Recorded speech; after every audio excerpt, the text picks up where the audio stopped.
Chapter 76 How did he know that the barbarians were going south? Emperor Xia was not a fool. When he saw Lu Chen's letter saying that the barbarian cavalry was about to go south, he realized that this was definitely related to the aristocratic family, and even some of his sons might be involved. As a political veteran, it is not like he has never done this before by introducing foreign enemies and then using them to gain benefits. When the ministers of Xianzhang Palace saw Emperor Xia's face so dark, they were all so frightened that they did not dare to breathe. This was the first time they had seen Emperor Xia's face look so ugly this year. After a while, Emperor Xia sneered and said, "The barbarians really know how to choose their time."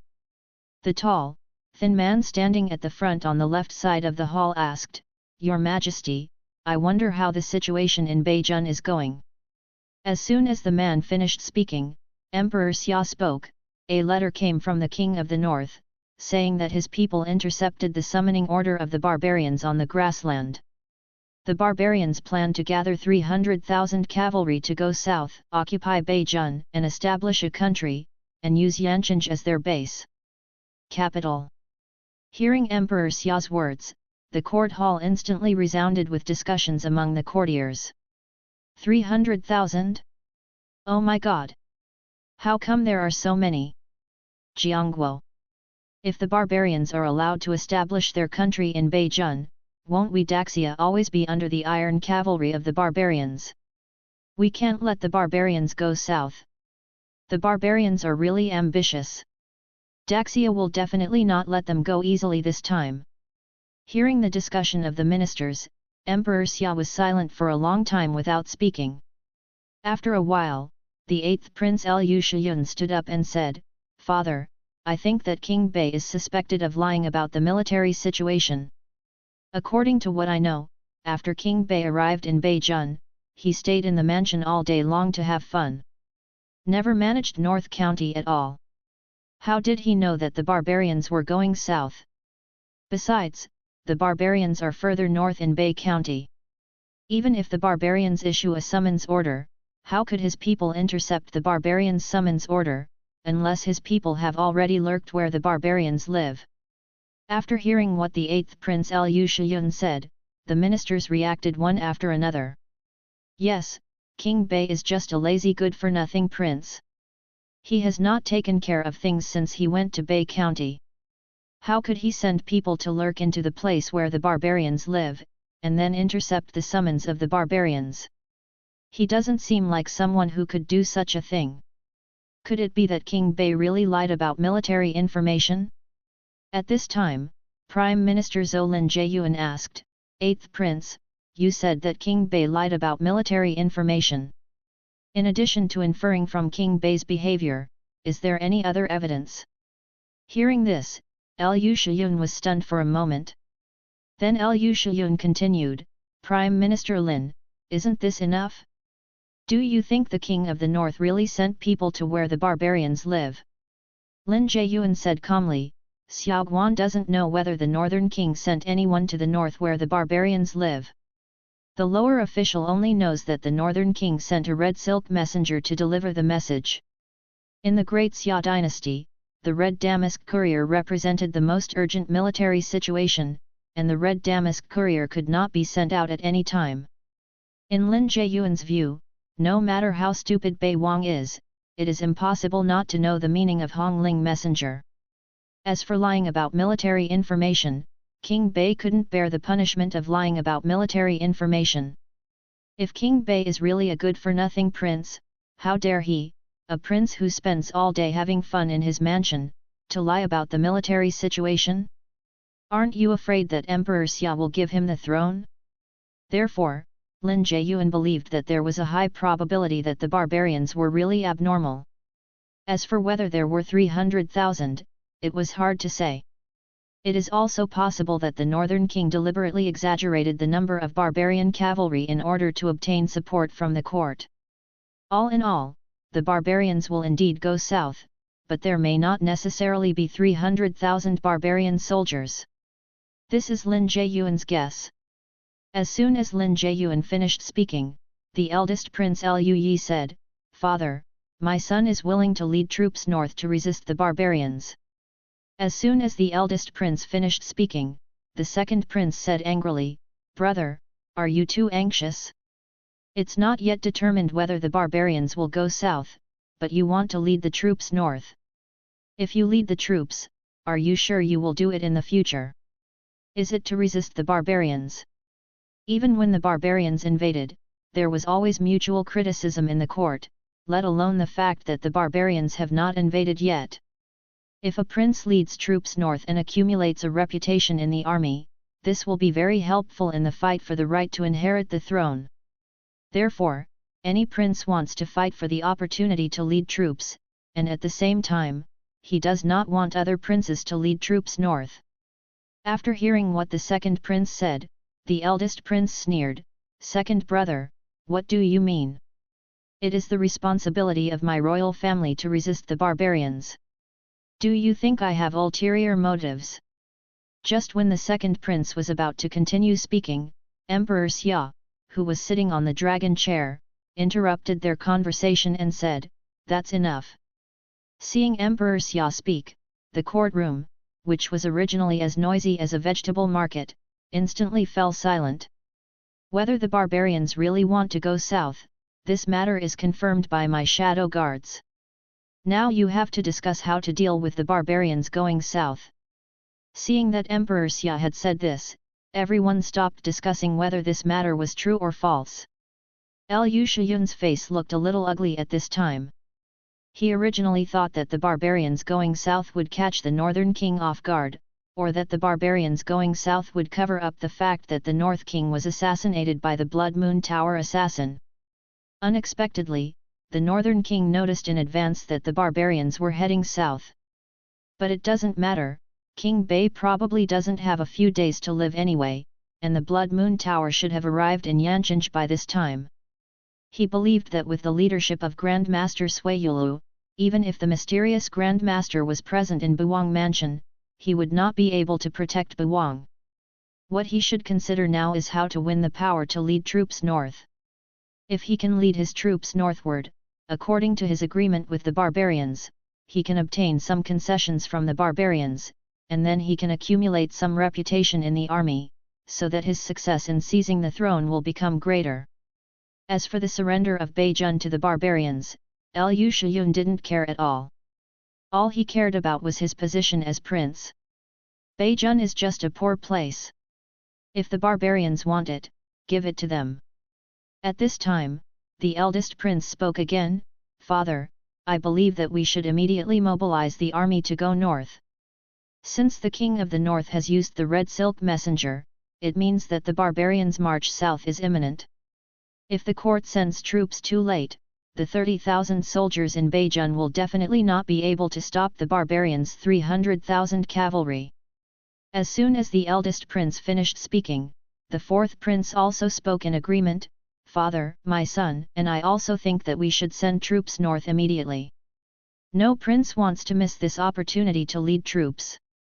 Daxia has not had such an opportunity for many years. This is their opportunity to establish a reputation in the army, and no prince wants to miss it." But at this moment, Lu Shiyun said, "Father, I believe that Beijun is already the fiefdom of the Northern King. Naturally, it should be left to the Northern King to resist the barbarian invasion. If every time a foreign enemy invades the border, the court needs to send troops, what does the vassal king need to do?" As soon as Lu Shiyun finished speaking, the man standing on the top right of the officials said, "Your Majesty, I think that the eighth prince is right. The vassal kings in the border areas are already responsible for resisting foreign enemies. They cannot do it every time there are foreign enemies. If we invade, let the imperial court send troops." Chapter 77 Military Expansion Order.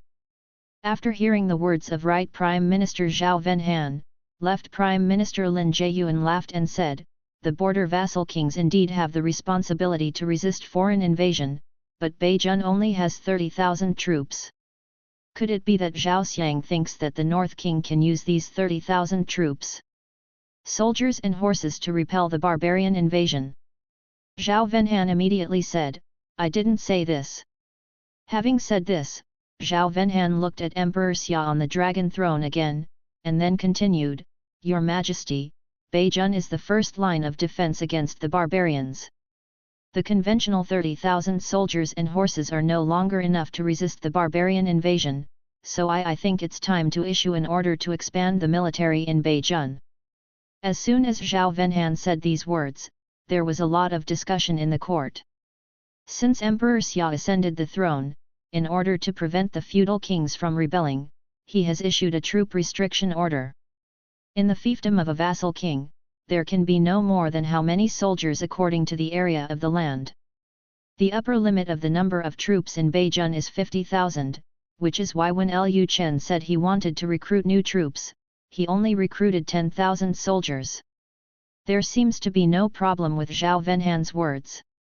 After all, Beijun is on the front line against the barbarians, so it is appropriate to give the North King more soldiers. But once this started, other border vassal kings would use the same excuse to expand their armies. To resist the barbarians is to resist the invasion of foreign enemies. Then there are several major dynasties in other directions of the Xia Dynasty. Although there has been no war between these major dynasties for many years, who can say for sure what to do if one day a dynasty comes over? Beijun has expanded its army, and other border vassal kings will definitely ask for it. This will obviously cause a chain reaction.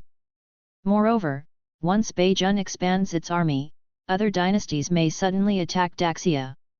Not all vassal kings are law-abiding, and it is not impossible to collude with foreign enemies and then use this as a bargaining chip to ask the court to issue an order to expand the army. Emperor Xia was not a fool. He also knew the consequences of issuing an order to expand the army to Beijun. However, Emperor Xia still spoke at this time and said, by decree, Beijun is the first line to resist the barbarian invasion. Beijun's 30,000 soldiers and horses are no longer enough to resist the barbarian invasion.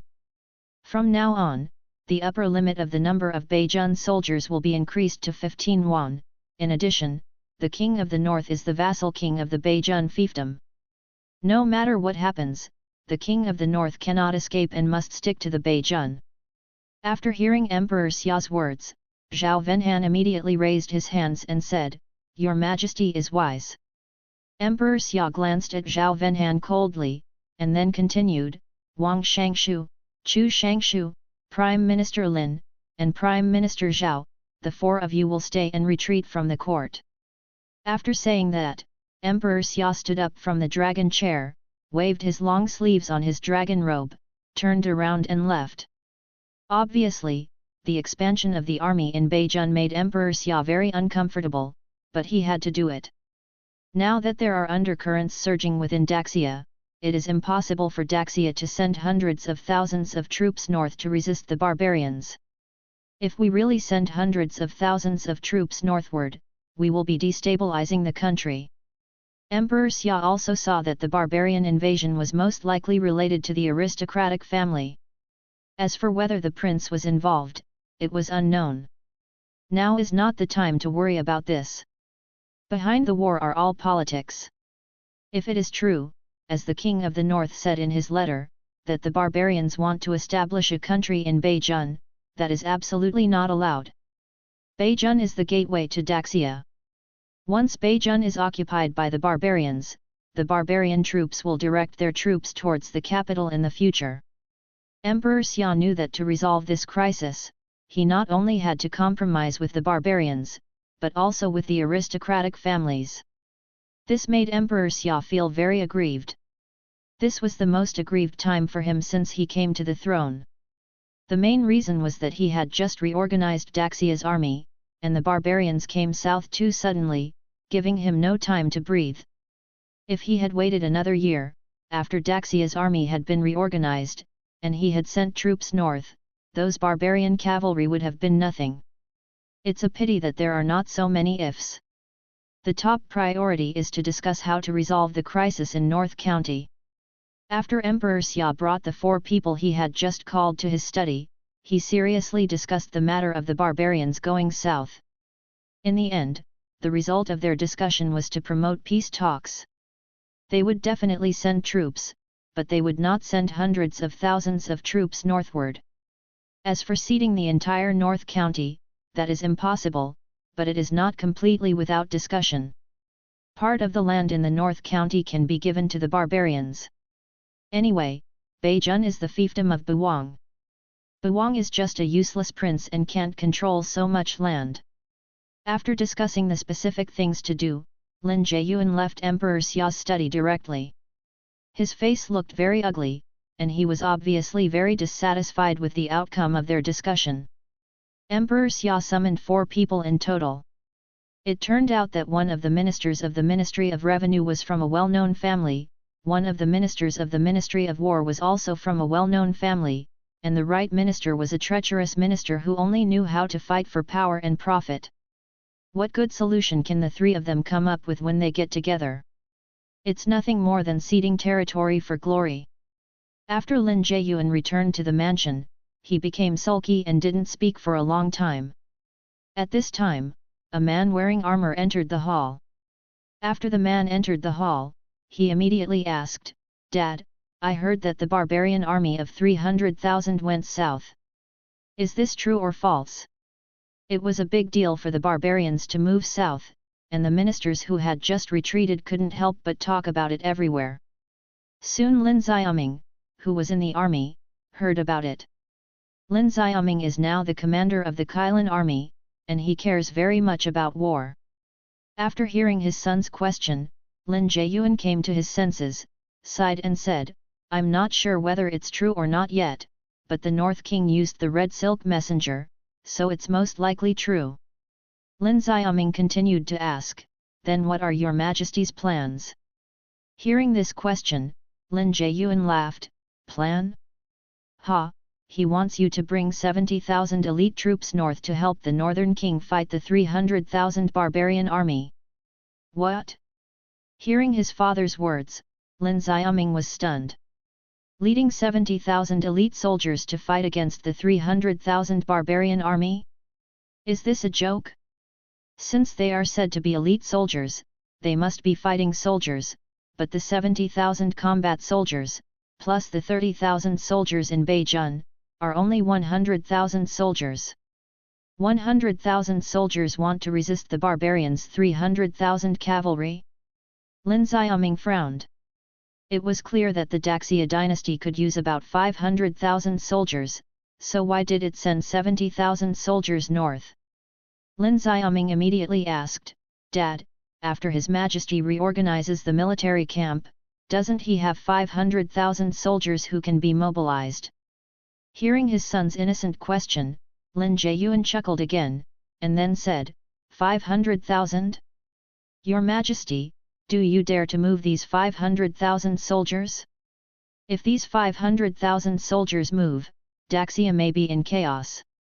Lin Jiayuan didn't say too much about the deep-seated reasons. He said directly to Lin Xiaoming, "I don't want to say anything more. When His Majesty's edict comes, you will immediately lead your troops to Beijun to join the King of the North. When fighting, just try to hold back the barbarian cavalry. There is no need to fight them to the death. The real battlefield is not in Beijun, but in the court." After hearing Lin Jiayuan's reminder, Lin Xiaoming seemed to understand something, and then said, "Okay, Dad, I understand what you mean. Beijun, Yancheng." A woman wearing a long black dress and holding a long sword was slowly advancing on the streets of Yancheng. The woman's face was as cold as ice, but extremely beautiful, like a goddess who could not eat the fireworks of the world. At this time, a speeding carriage passed by her. The wind blew open the curtains of the carriage, and a beautiful woman in white came into view. The woman in black on the roadside happened to have eyes crossed with the woman in white. But it was only for a moment. The carriage continued to move forward, leaving only the woman in black standing there, looking at the back of the carriage indifferently. Chapter 78 Lin Wanyun. Beijun, Yancheng. On the carriage. After Chen Wanrong thought of the woman in black she saw just now, she immediately said to the beautiful woman in purple clothes beside her, "Aunt Lin, have you seen that woman just now?" Lin Wanyun immediately replied, I saw it. Chen Wanrong said expressionlessly, if I guessed correctly, that person should be someone close to Emperor Xia. A few years ago, Chen Wanrong had lurked into the palace for a long time, so she had a certain understanding of Emperor Xia's shadow guards. She could tell at a glance that the woman in black had fought against her before. Lin Wanyun pondered for a moment, and then said, I once saw this woman in Chu Yu's palace. This woman is most likely the shadow guard of Emperor Xia. Chen Wanrong continued, judging from the aura she exudes, she is at least at the level of a Grand Master. Emperor Xia would send a Grand Master to protect a useless prince. Don't you think it's strange, Aunt Lin? After hearing Chen Wanrong's words, Lin Wanyun did not answer immediately. She naturally felt strange in her heart, but she really couldn't imagine why Emperor Xia would send a Grand Master to protect a useless prince. After a long while, Lin Wanyun finally said, so, the so-called mysterious master in the palace is that woman. Chen Wanrong fell into silence. Originally, she thought that when she came to Beijing this time, she could easily capture the North King, and then use the North King to create the dragon spelling curse to deal with Emperor Xia in the future. They didn't expect to meet someone close to Emperor Xia here. If that were the case, it might not be that easy for them to implement their plan. Although I don't know why Emperor Xia sent people to protect the useless Prince Bei Wang, since he did so, there must be a reason. An hour later. North Palace. Chu Yukin was patrolling the inner courtyard. Suddenly a female guard entered the courtyard, found Chu Yukin and said, Mrs. Chu, someone is here from Swanyu Palace. Hearing this, Chu Yukin was stunned for a moment and did not react for a while. After a while, she came back to her senses, looked at the female guard in front of her and asked, Swanyu Palace? What are the people from Swanyu Palace doing in Buwang Mansion? The female guard replied, my subordinates don't know either, but one of the women said that she knows you and wants to meet you. Hearing what the female guard said, a woman's figure flashed in Chu Yukin's mind. Then Chu Yukin said, I understand, I'll go there right away. Immediately afterwards, Chu Yukin followed the female guard to the entrance of the palace. At this time, a carriage was parked at the gate of Buwang Mansion, and the people in the carriage had not yet got off. After Chu Yukin arrived at the door of the palace, the curtain of the carriage opened, and a beautiful woman wearing purple clothes got out of the carriage. Seeing that the person coming was Lin Wanyun, Chu Yukin's brain froze, and then she asked in surprise, Sister Lin, why did you come to Beijing? As Chu Yukin spoke, she came to Lin Wanyun. Lin Wanyun did not answer Chu Yukin's question immediately, but said with a gentle smile, Chener, we haven't seen each other for many years. Chu Yukin recalled, yes, we have never seen each other since you went to Swanyu Palace. Chu Yukin glanced at the carriage, and then asked again, Sister Lin, why did you come to Beijing? Lin Wanyun replied, the palace master and I were passing by Beijing.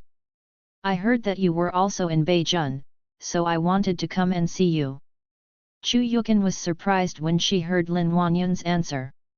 Then she looked at the carriage and asked, is the master of Swanyu Palace in the carriage? Lin Wanyun nodded, yeah. The palace owner of Swanyu Palace usually doesn't run around. When she leaves Swanyu Palace, it's usually because of some big event. Chu Yukin did not expect to meet the master of Swanyu Palace in Beijing. Chu Yukin said quickly at this time, Sister Lin, please wait a moment, I will go and tell Chener that you are here. At this point, Chu Yukin was about to turn around and look for Lu Chen. Although Chu Yukin knew that she had a high invisible status in the palace and Lu Chen also respected her, she would not make an unauthorized decision to let people into the palace without Lu Chen's permission. When someone comes to the palace, one must either notify the princess or the prince, Lu Chen. Just when Chu Yukin turned around, Lu Chen happened to come out of the palace gate, Aunt Chu, I heard that a guest is here. The guard at the door just now not only informed Chu Yukin, but also told Lu Chen that someone was coming to the palace. After Lu Chen heard about it, he was a little curious about what kind of guests there could be in the Buang mansion, and then he came to the door to have a look. Seeing Chu Yukin talking to a beautiful woman, Lu Chen's eyes lit up. This beautiful woman is wearing a purple cloud dress, her hair is tied high, and her hair is placed on Xiang's shoulders and placed on her chest. She looks graceful, dignified, and elegant, and her manners are generous. Her beauty is as good as Chu Yukin's. Lu Chen immediately used system identification. Name, Lin Wanyun. Identity, the adopted daughter of Lin Jiayuan, the left Prime Minister of Great Xia, later left the Lin family and joined the Xuanyu Palace. She is a half-step master. She is 31 years old this year. She followed Chen Wanrong, the master of the Xuanyu Palace, to Beijun, intending to use the blood of the North King to refine the dragon subduing curse. Deal with Emperor Xia. Rating, 95. Favorability, 60, because you are her friend's son. Lu Chen was a little surprised when he saw the prompt in front of him. He didn't expect that a beautiful woman with a score of 95 came to his door, and she was also a friend of his mother? No wonder she looks so familiar with Chu Yukin. But, although this woman's favorability towards him is not bad, she may not have good intentions when she comes this time. Although Lu Chen didn't know what the Fulong curse was, the system introduction showed that the opponent would use his own blood to refine it, and it would be used to deal with his father. Obviously, Xuanyu Palace and the Xia Dynasty had a hostile relationship. At this time, Lu Chen's eyes fell on the carriage again. Since this Lin Wanyun came with the master of Xuanyu Palace, the evil master of Xuanyu Palace should be in the carriage. Judging from the name that appeared in the system introduction just now, it seems that the master of Xuanyu Palace is also a woman? At this time, Chu Yukin's voice brought Lu Chen back to his senses. Chener, you just happened to be here. Let me introduce to you. This is your mother's sworn sister to Jinlan. Her name is Lin Wanyun, and she is the elder of Xuanyu Palace. She went to Xuanyu Palace not long after you were born, so you don't have met her. Upon hearing this, Lu Chen quickly came to the two of them. After seeing Lu Chen, Lin Wanyun immediately saluted and said, "The daughter of the people has met the prince." Lu Chen smiled slightly and then said, "You don't have to be so polite. You are my mother's sworn sister to Jinlan. According to this relationship, I should call you Aunt Linear." After hearing this, Lin Wanyun's favorability level increased by 5 points. Seeing this scene, Lu Chen couldn't help but think, is it so easy to increase this woman's favorability? So it seems that it would be easier to capture her? If a woman with a score of 95 points came to her door by herself, Lu Chen would definitely not be polite. At this moment, the curtain of the carriage slowly opened, and a beautiful figure in white clothes got out of the carriage. Subscribe to Chinese Novel Audio Wave. Chapter 79. Is this really the useless prince in the rumors? After seeing the woman getting out of the car, Lu Chen stayed where he was. The woman's beautiful face is as cold as ice, she is dressed in white clothes that are better than snow, her skin is smooth and tender, her hair is tied in a bun, and there seems to be a plum blossom-like mark on her forehead. Her figure is graceful, and her whole person exudes a holy light, as if she is a fairy descending from the earth. Lu Chen immediately forgot to use the system to identify the woman's information. He didn't come back to his senses until the woman spoke. The daughter of the common people has met the prince. Although Chen Wanrong is the palace owner of Xuanyu Palace is still under the control of Xia in name, so when meeting the prince of Xia, Chen Wanrong still needs to bow. Chen Wanrong's voice was clear and silent, with a special appeal that made people feel a little restless. After Lu Chen came to his senses, he stuttered and said, "No. No courtesy." Then Lu Chen immediately used the system to identify the information of the woman in front of him. Name, Chen Wanrong. Identity, the remnant of the Chen family, the princess of the Chen kingdom, the lord of the Xuanyu Palace, 21 years old, at the level of a Grand Master. The main reason for coming to Beijun this time is to get close to the North King, use the Love Gu to control the North King, and then use the North King's blood to refine and subjugate him. The Dragon Curse dealt with Emperor Xia and avenged Chen Guo. Rating, 98. Favorability, 10. Seeing the score of 98, Lu Chen realized that it was a score of 98. He thought a 100% score for such a beautiful girl was not too much. You must know that Chu Yukin's rating is 97.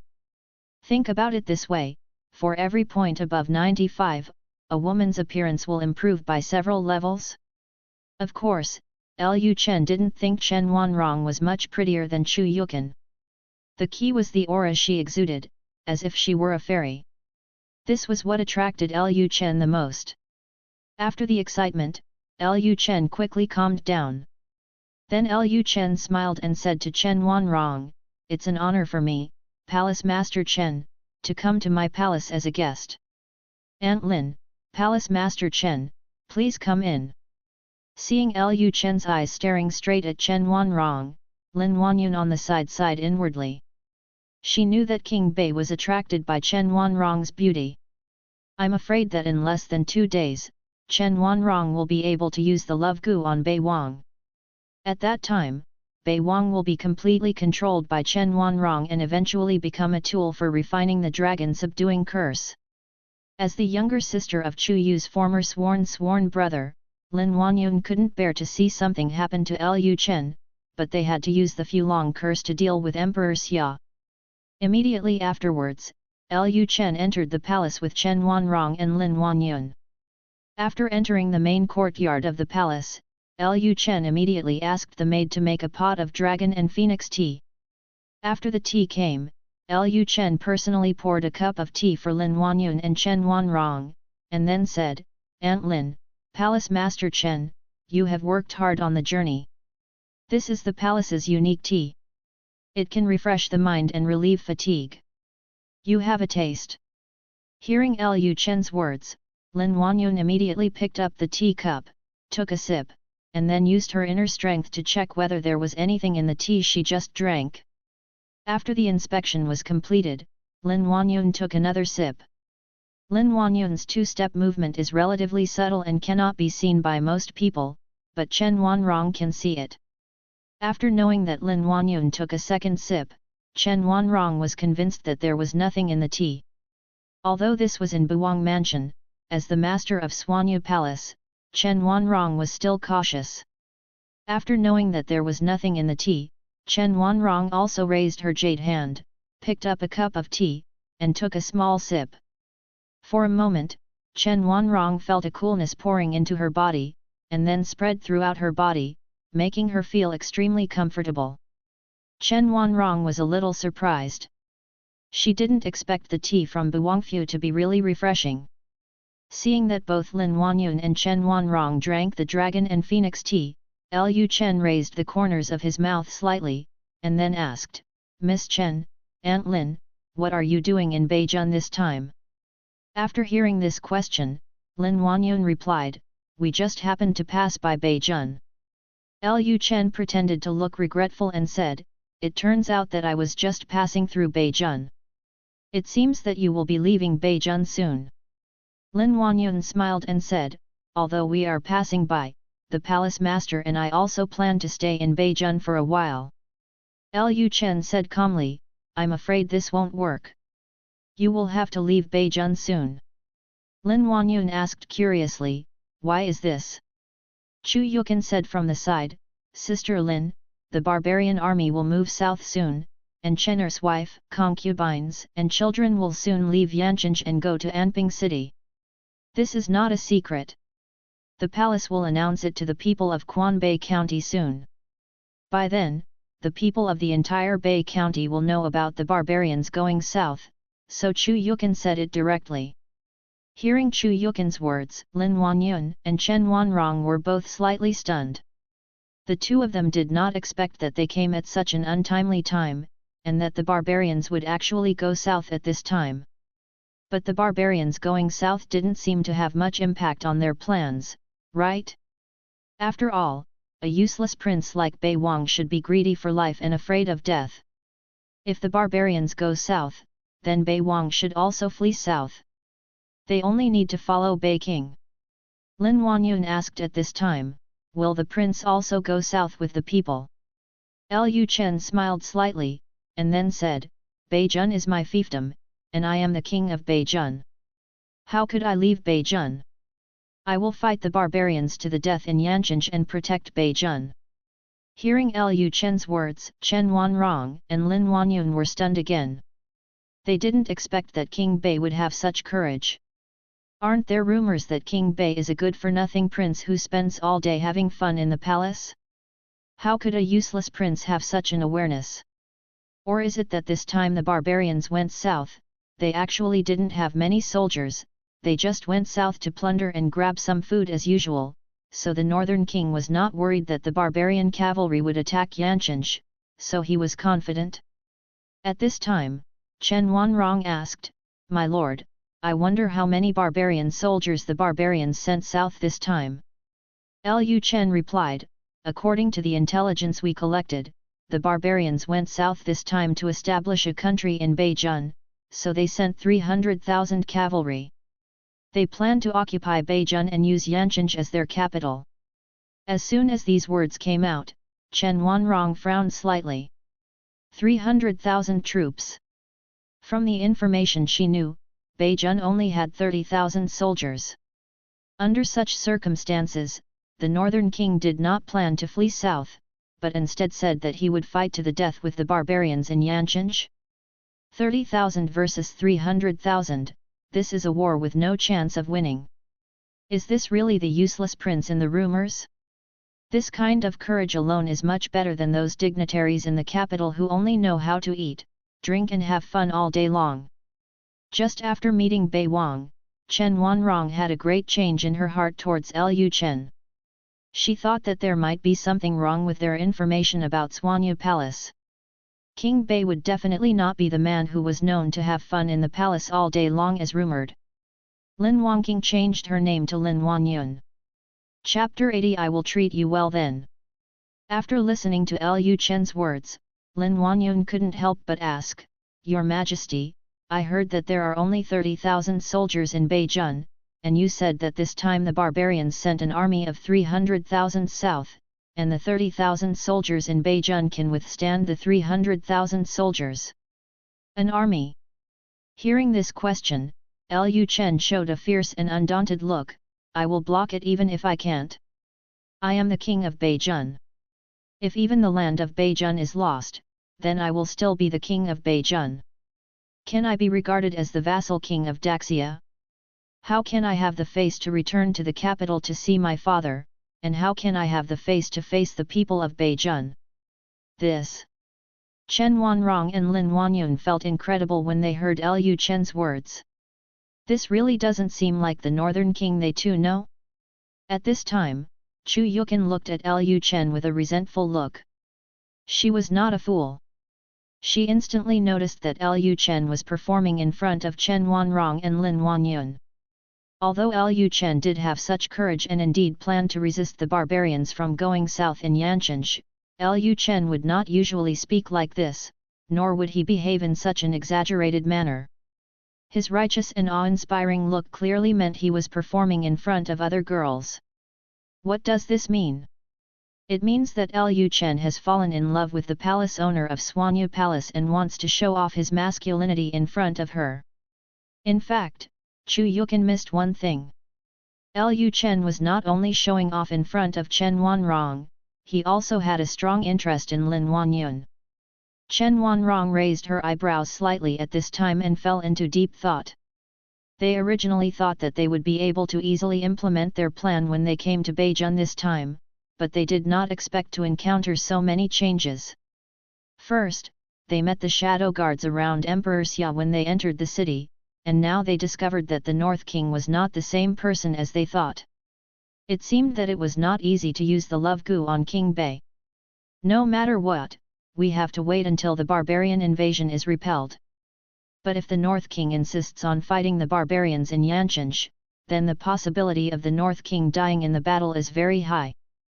After King Bei died in the battle, they would no longer be able to use King Bei's blood to make the dragon spell. Are we going to give up on King Bei? At this time, Lu Chen smiled and said to Lin Wanyun, Aunt Lin, you and Aunt Chu will go south to Anping City in a few days. After I repel the barbarian invasion, if you want to travel around Beijun, then you can just come back. I will treat you well then. Lu Chen is still very confident in Dragon Phoenix Tea. Under the influence of Dragon Phoenix Tea, he believes that Chen Wanrong and Lin Wanyun will definitely come back to Yanchinj. Moreover, the two of them still need their own blood to make the dragon spelling curse. Their goals have not been achieved yet, and it is impossible for them to leave Beijun like this.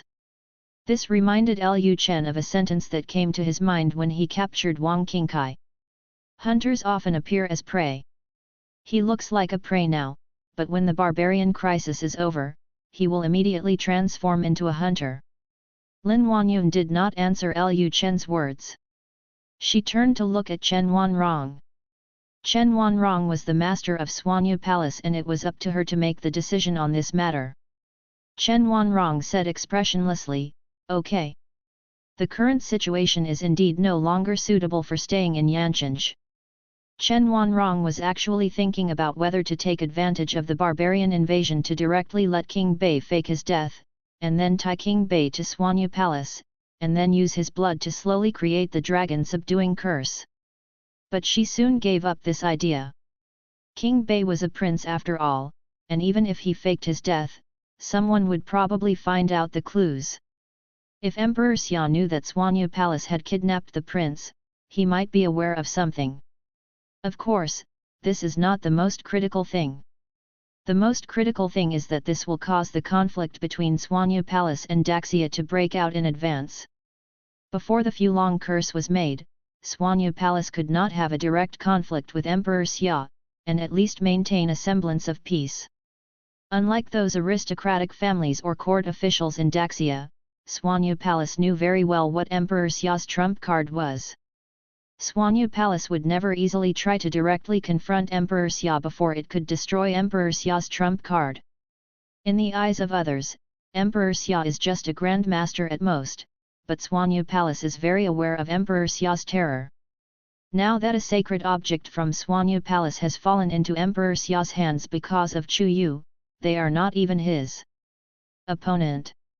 All the forces in Daxia were afraid of the national master Situ Ce, but Suanyu Palace regarded Emperor Xia as the real opponent.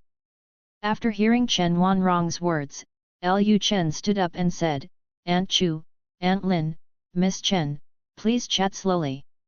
I'll leave first, so I won't disturb you anymore. Having said this, Lu Chen turned around and left the pavilion. After Lu Chen left, Lin Wanyun immediately took Chu Yukin's hand and said, Chener, people say that King Bei is an ignorant and lustful person. Why do I feel that he is not that kind of person? Hearing this, Chu Yukin smiled and said, Chener has matured a lot since coming to Beijun. Perhaps it was because he saw the suffering of the people in life that it inspired his inner sense of responsibility. As for his lust. At this point, Chu Yukin stopped talking, and then continued. That man is not lecherous. I don't think there is anything wrong with Chener being lecherous.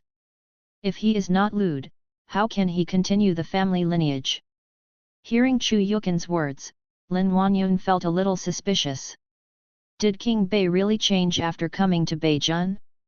But how did they hear that after King Bei arrived in Beijun, he kept a bunch of beauties in the mansion, having fun all day long, drinking and meat, and not caring about the lives of the people?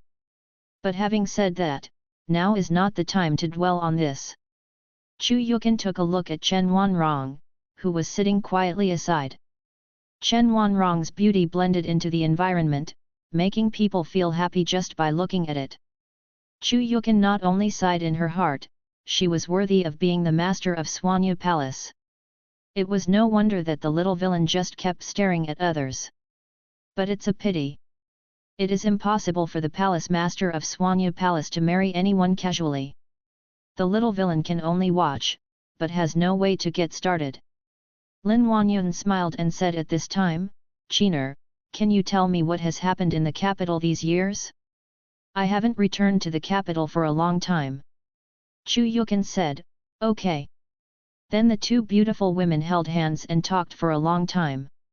At dusk, a woman in black holding a long sword appeared at the door of Buwang Mansion.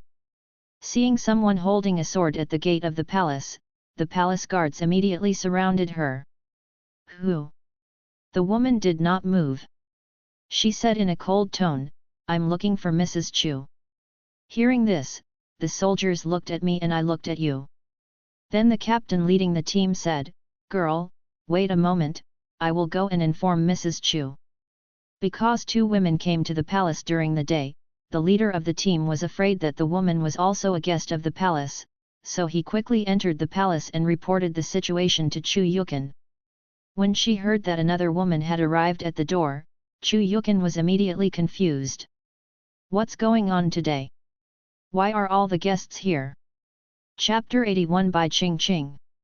Chu Yukin didn't know who was coming outside this time, but since there were guests, she definitely wanted to meet them. Immediately, Chu Yukin followed the palace guards to the door. The moment she was let out of the palace gate, Chu Yukin was slightly stunned. Although the woman had changed a lot, became more beautiful and more glamorous, Chu Yukin still recognized her at a glance. Chu Yukin said in disbelief, Xiao, Xiao Bai. The expression on Bai Qingqing's face was still cold, and her expression seemed to be frozen. Chu Yukin didn't suspect anything because of her cold expression, because Bai Qingqing had been like this since she was a child. The master who took her away said that she had a special physique and would never have any feelings in her life, so she was a good candidate for martial arts training. Chu Yukin originally thought she would never see Bai Qingqing again, but she didn't expect to see her in the North Palace today. Chu Yukin immediately came to Bai Qingqing, and Bai Qingqing said expressionlessly, Aunt Chu, I was passing by Beijun, so I wanted to come and see you. Bai Qingqing's expression was very cold, but when she heard these words, Chu Yukin was extremely moved. Bai Qingqing was a maid that Chu Yu took in back then.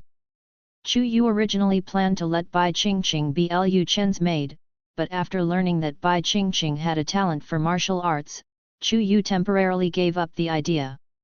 After Chu Yu passed away, Bai Qingqing was also taken away by the master who said she had martial arts talent. Bai Qingqing is only 3 or 4 years older than Lu Chen. When she was in the palace, because Chu Yu wanted her to be Lu Chen's maid, she and Lu Chen basically ate, lived, slept, and got along with each other. As time went by, in Chu Yukin's eyes, Bai Qingqing was like her own sister. How could Chu Yukin not be excited when she saw her long-lost sister again? At this time, Chu Yukin suddenly thought of something, so she turned to the soldiers beside her and said, Go tell the prince immediately and tell him that Bai Qingqing is here. Yes, Mrs. Chu. Although the soldier did not recognize the woman in front of him, judging from Chu Yukin's excited mood, this person should be particularly important to the prince. After the soldier finished speaking, he turned around and entered the palace to inform Lu Chen. Chu Yukin walked up to Bai Qingqing, took Bai Qingqing's hand, and asked with concern, Xiao Bai, where have you been these years? Bai Qingqing replied, I have been practicing in the mountains with master. Chu Yukin said, it must be very hard. Bai Qingqing said calmly, it's not hard. Chu Yukin smiled slightly and continued, if Chener knew you were coming, he would be very happy. After you left, Chener thought about you every day and couldn't sleep for many nights. At the same time, inside the palace, Lu Chen was checking the intelligence collected by the Jinyi guards in the study. At this time, a soldier came to the door and knocked on the door and said, Your Majesty, Mrs. Chu asked me to tell you that a woman named Bai Qingqing has come to the palace. Hearing this, Lu Chen was stunned for a moment. This name was a little too old, and he had almost forgotten it. But he still remembered the bed-warming maid he used to hug every night when he was a child. Bai Qingqing? Is it the maid my mother prepared for me?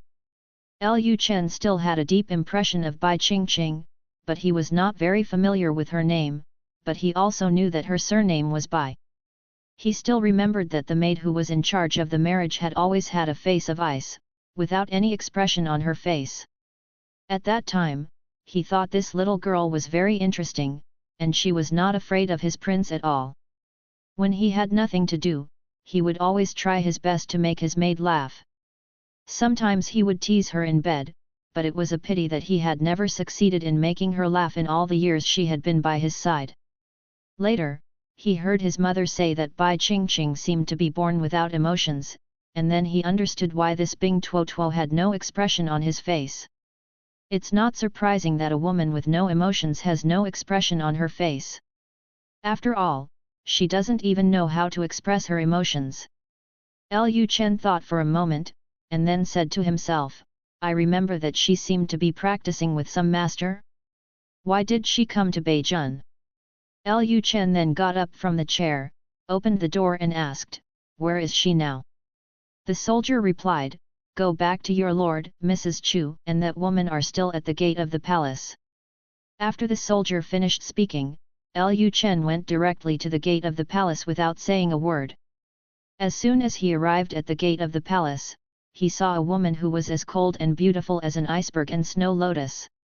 The woman's body seemed to exude a special aura that made people afraid to approach her, as if they could feel the cold air as soon as they got close to her. Bai Qingqing has changed a lot compared to when she was a child. She has become more beautiful.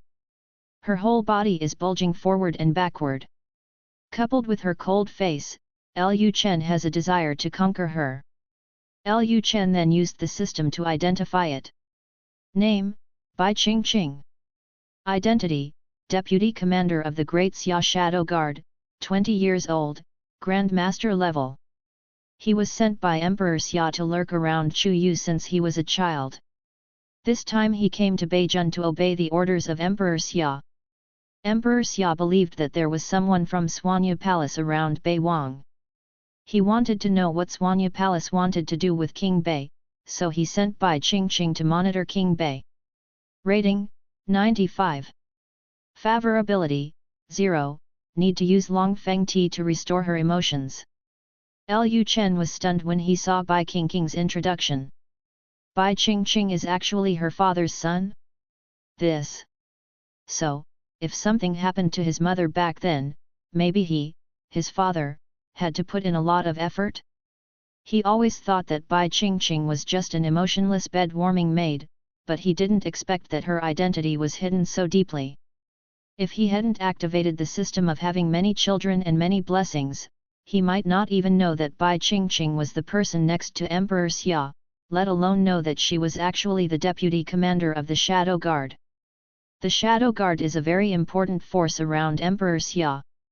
Being able to become the deputy commander of the Shadow Guard shows how powerful Bai Qingqing is.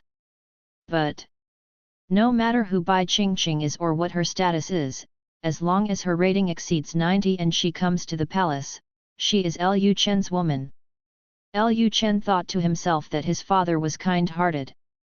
Knowing that he could not find a few women with a score of over 90 in Beijun, he specially sent one to him, and she was also a woman at the master level. At this time, Chu Yukan, who was holding Bai Qingqing to talk, suddenly found Bai Qingqing staring behind her. She realized something, so she turned around and found that Lu Chen was coming. She immediately said to Lu Chen, "Chener, do you recognize her? She is Xiao Bai, the little maid you grew up with." Hearing Chu Yukan's words, Lu Chen smiled and said, "Of course I recognized him." Lu Chen then came to Bai Qingqing and said, "Xiao Bai, we haven't seen each other for many years. I have missed you very much over the years. I can't even sleep well without you around." Chapter 82. Thank you, Your Majesty, for the tea. Although Lu Chen is a prince, because he grew up with Bai Qingqing and has the soul of a time traveler, he rarely shows off his identity as a prince in front of Bai Qingqing. When Lu Chen was a child, he liked to tease Bai Qingqing with words, mainly to see if she would show a panicked expression. However, after several years, he did not see any change in the expression on Bai Qingqing's face. At this time, when Bai Qingqing heard Lu Chen's words, she was still as untouched as she was when she was a child. She didn't feel there was anything wrong with this, and there was no look of panic on her face. Seeing this scene, Lu Chen thought to himself that she was indeed a heartless woman. At this time, Bai Qingqing took the initiative to salute Lu Chen and said, "See you, Your Majesty." Although Lu Chen didn't show off his identity as a prince in front of her, Lu Chen was still the prince and the king of the north after all, so she still had to bow when she saw Lu Chen. Lu Chen immediately held onto Bai Qingqing's jade arm, looked into Bai Qingqing's eyes with a smile and said, "Xiao Bai, you are so angry now, why are you saluting in front of me?" Seeing Lu Chen's eyes staring straight at Bai Qingqing, Chu Yuqin suddenly felt a strange feeling in her heart. She couldn't help but think, could Chener also have that kind of interest in Xiao Bai? Thinking of this, Chu Yuqin quickly stopped herself from thinking any more. She didn't know what was wrong with her today. When she saw Lu Chen talking to other women, she felt sour in her heart. She always felt that Lu Chen was interested in them. Chu Yuqin tried to comfort herself in her heart. It wouldn't be surprising if Chener was interested in them. What did she want to do so much? Lu Chen said to Bai Qingqing at this time, "Xiao Bai, come in quickly. I want to hear where you have been and what you have experienced in these years." Having said this, Lu Chen directly took Bai Qingqing's beautiful hand and walked towards the palace. Bai Qingqing did not resist and had no idea of breaking away. The two have been hugging each other since childhood, even sleeping together. Bai Qingqing has long been accustomed to close contact with Lu Chen, so she doesn't care at all when Lu Chen holds her hand. Soon they arrived at the main courtyard. Lu Chen immediately asked the maid to make a pot of dragon and phoenix tea, and he poured it for Bai Qingqing himself. The introduction of the system mentioned that dragon and phoenix tea should be used to restore Bai Qingqing's emotions, although I don't know what kind of reaction Bai Qingqing will have after activating Bai Qingqing's emotions. However, the main function of Long Feng tea is to increase the woman's favorability towards him and make her unable to live without him, so even if her emotions are restored, there should be no adverse reactions to her. After pouring the dragon and phoenix tea to Bai Qingqing, Lu Chen took Bai Qingqing's hand and said, "Xiao Bai, this is the royal palace's unique tea. It can refresh your mind after drinking it. Please taste it." Hearing this, Bai Qingqing didn't say anything. She directly picked up the teacup and took a sip. After drinking it, Bai Qingqing discovered that the tea was indeed refreshing, but because she had no emotions, she did not show any surprise. She then put the teacup down and said to Lu Chen expressionlessly, "Thank you, Your Majesty, for the tea." Lu Chen smiled slightly, and then asked, "Where did you go to practice after you left the capital? Why didn't you come back to the capital to see me?" Bai Qingqing said, "I went to practice deep in a certain mountain. I don't know where that place is." She lied without a blushing face or a beating heart, and outsiders couldn't tell that she was lying. If Lu Chen hadn't been systematic, they might have really thought that she had gone to practice deep in a certain mountain. Lu Chen then continued to ask, "Then you want to go back?" Bai Qingqing replied calmly, "I'm not going back, I'm leaving the army." Hearing Bai Qingqing's answer, Chu Yuqin on the side immediately suggested, "Since you have left the army, how about you stay in Buwang Mansion from now on? With us?" Bai Qingqing did not refuse, and agreed simply, "Yes, okay." Her main mission in coming to Buwang Mansion this time was to monitor Buwang. Since Chu Yuqin asked her to stay, it would be convenient for her to monitor Buwang's every move. Seeing that Bai Qingqing agreed, Chu Yuqin felt very happy. Unlike Chu Yuqin, Lu Chen knew that Bai Qingqing would take the initiative to stay, so he was not surprised at all when he heard Bai Qingqing agreed to stay. What he is thinking now is that Bai Qingqing has come to the North Palace at this time, and the barbarians are going south, so some secrets of the North Palace will inevitably be exposed to Bai Qingqing. such as the Jin Yaiwei, and the howitzer he will show to the soldiers soon. If Bai Qingqing reported these things to his father, it would probably cause some trouble for him. So the best way is to let Bai Qingqing become his woman completely before Bai Qingqing reports these things. Only in this way can he keep his secrets and prevent his little secret from being known by his father. Thinking of this, Lu Chen smiled and said to Bai Qingqing, "Xiao Bai, this kind of tea is also helpful for improving your realm. You can drink more." Having said this, Lu Chen poured himself a cup of dragon phoenix tea and drank it in one gulp. Hearing Lu Chen say that the tea in front of her was helpful for improving her realm, Bai Qingqing became interested instantly. She originally thought that the tea was just for refreshing her mind, but she didn't expect it to have other effects. Bai Qingqing said at this time, "Oh, okay." After she finished speaking, she picked up the teacup again and took another sip.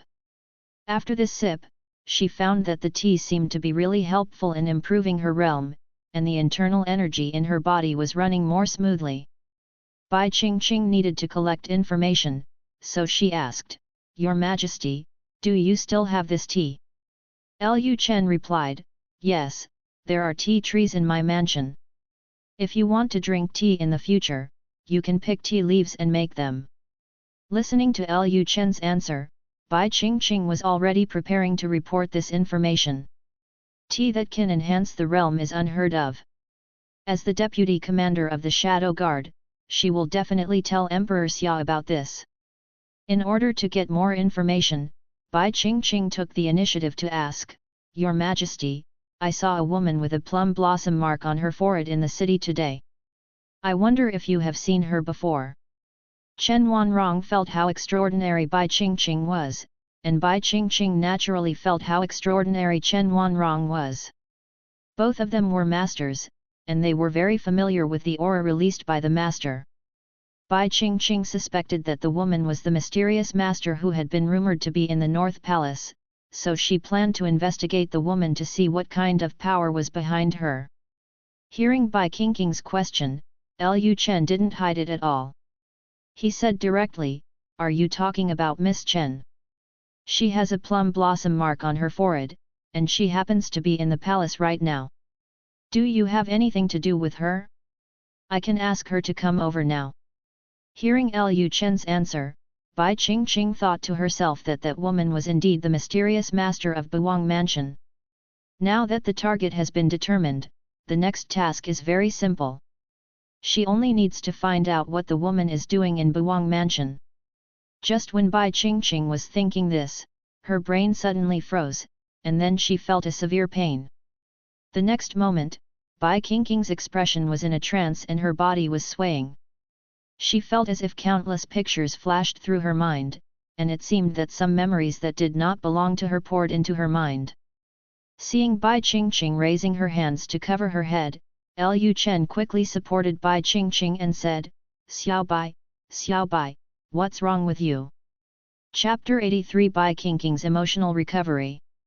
After being stabilized by Lu Chen, Bai Qingqing wanted to use her skills quickly to check if anything had happened to her body. But at this moment, Bai Qingqing suddenly found that all the skills in her body had disappeared. She is now like an ordinary person. Although he didn't know what happened, Bai Qingqing knew that it must be related to Lu Chen. Maybe it was because there was something wrong with the cup of tea just now. But she couldn't figure it out. When she drank tea just now, she also checked the cup of tea and found no medicinal ingredients in it. Why did he still get tricked? Gradually, Bai Qingqing's vision became blurry and blurred, and she seemed to have entered a strange world. In Sufeng City in Daxia, there is a Beifu. The male owner of the White House married a beautiful wife. Originally, the relationship between the male owner of the White House and his wife had always been harmonious. Until one day, the mistress of the White Mansion suddenly discovered that the male master of the White Mansion was having an affair with a maid, and the maid was even pregnant. From that day on, there was a gap between the mistress of the White Mansion and the male master. Although life went on as usual, the mistress of the White Mansion wanted to execute the maid many times and prevent the maid's child from being born. But under the protection of the male master, the maid still gave birth to the child. However, the child has suffered all kinds of unfair treatment from the day he was born. The mother of the child, that is, the maid, originally thought that the mother was more valuable than the child, but in the end she gave birth to a daughter. This made her very angry. She tried to kill the child many times with her own hands, but she failed because of the male master. The girl gradually grew up, and the children of the mistress of the White Mansion despised her very much. They even called her a bastard and often beat her and wanted her to die. Her body has been covered with injuries since she can remember. The male owner of the White House also quarreled with the hostess many times because of this girl, which led to various things happening in the White House. The male owner, who had always been protecting her, also became more and more disgusted with her and often yelled at her. In this way, the girl was despised by everyone in the White House, and even her own mother completely ignored her when she was 5 years old. One day, a mysterious man came to the White House. The mysterious man took out a packet of medicine and told the little girl that as long as she put the medicine into the well, she would be completely relieved. The little girl didn't know whether she was bewitched or controlled by something. She didn't hesitate at all. She put the medicine given to her by the mysterious man into the well that night. When she woke up the next day, hundreds of people in the Bai mansion were there, already dead. Later, the little girl was taken to a mysterious place by a mysterious person, and she received all kinds of knowledge about murder every day and night. Gradually, she became more and more indifferent, and her past memories became more and more blurred. Soon, she suffered. All her sufferings were completely forgotten by her. One day, the mysterious man who took her out of the White House appeared in front of her again and gave her a task to pretend to be a beggar on the road that a noble person must pass. At that time, the little girl was already a tool that only knew how to kill people. She obeyed the orders of the mysterious man without hesitation. Later, she was brought to the palace by the nobleman, who also planned to make her a maid in the same room as a certain prince. Everyone in the palace was very kind to her, especially the prince. Although the prince always liked to tease her, he never used his status as a prince to bully her in front of her. She once doubted whether she would live in this warm environment forever, until one day a mysterious man gave her an order to find a special thing in the place where the noble man lived. Only then did she understand that she nothing more than a tool. The girl soon transformed into a cold tool again. Until her mission was completed and she finally left the palace, she then performed various killing missions. Later, she became the deputy commander of Daxia's shadow guard. That person is Bai Qingqing. At this time, Bai Qingqing kept replaying the scenes of her and Lu Chen's life in the palace in her mind. Especially the scene where Lu Chen hugged her to sleep every night and told her various stories made her feel as if it was happening right now. Seeing those scenes flashing by, Bai Qingqing suddenly felt like she could hear her own heartbeat. Thump, thump. Once, twice. It's becoming more and more obvious. Her cheeks, which had always been cold, now had a blush. At this time, Chu Yukin's voice came to her ears. Xiaobai, what's wrong with you? Did something go wrong with your practice? Hold on, I'll help you get better. At this moment, Bai Qingqing felt a warm current enter her body, and the crazy input memories in her mind gradually stopped. Bai Qingqing has understood that those memories are not other people's memories, but her own memories. It's just that she didn't want to recall those memories, so those memories were gradually sealed in her mind and forgotten. This has nothing to do with the tea she just drank. Of course, she thinks so. Lu Chen saw Bai Qingqing steadying his body at this time, and immediately let go of Bai Qingqing. Soon, Bai Qingqing felt that her power had returned. With Chu Yukin's internal conditioning, Bai Qingqing quickly returned to normal. She opened her eyes and looked at Chu Yukin and said, "Aunt Chu, I'm fine. Thank you." After hearing Bai Qingqing's words, Chu Yukin stopped transmitting her internal energy, and then she asked seriously, Xiao Bai, what's wrong with your body? Why did I feel that you suddenly lost your internal energy just now? Bai Qingqing herself didn't know what was going on, so she had to find an excuse and said, something went wrong in my martial arts training recently, just take a night's rest. Chu Yukin immediately said, then you should go and rest now. Your health is still important. After Chu Yukin finished speaking, Lu Chen said, Xiao Bai, I'll have someone arrange a room for you right now. Then Lu Chen turned around and asked the maid in the yard to prepare the room immediately. Looking at Lu Chen's back, Bai Qingqing suddenly felt that her mind was in a trance again for some reason. He was like a star in the darkness, allowing her to see a glimmer of light in the endless darkness. Lu Chen was still asking the maid to arrange a room for Bai Qingqing when a system prompt suddenly sounded in his ears, and then a text interface appeared in front of Lu Chen. Bai Qingqing's emotions have recovered, and her favorability is 100. Seeing this prompt, Lu Chen was stunned for a moment. As soon as Bai Qingqing's emotions recovered, her favorability level for herself soared to 100 in an instant. Lu Chen quickly came to his senses. He turned to look at Bai Qingqing and found that Bai Qingqing was looking at him. There seemed to be something extra in her eyes. As for what was extra, Lu Chen couldn't tell. Although she still looked cold, her eyes seemed to radiate a gentle light.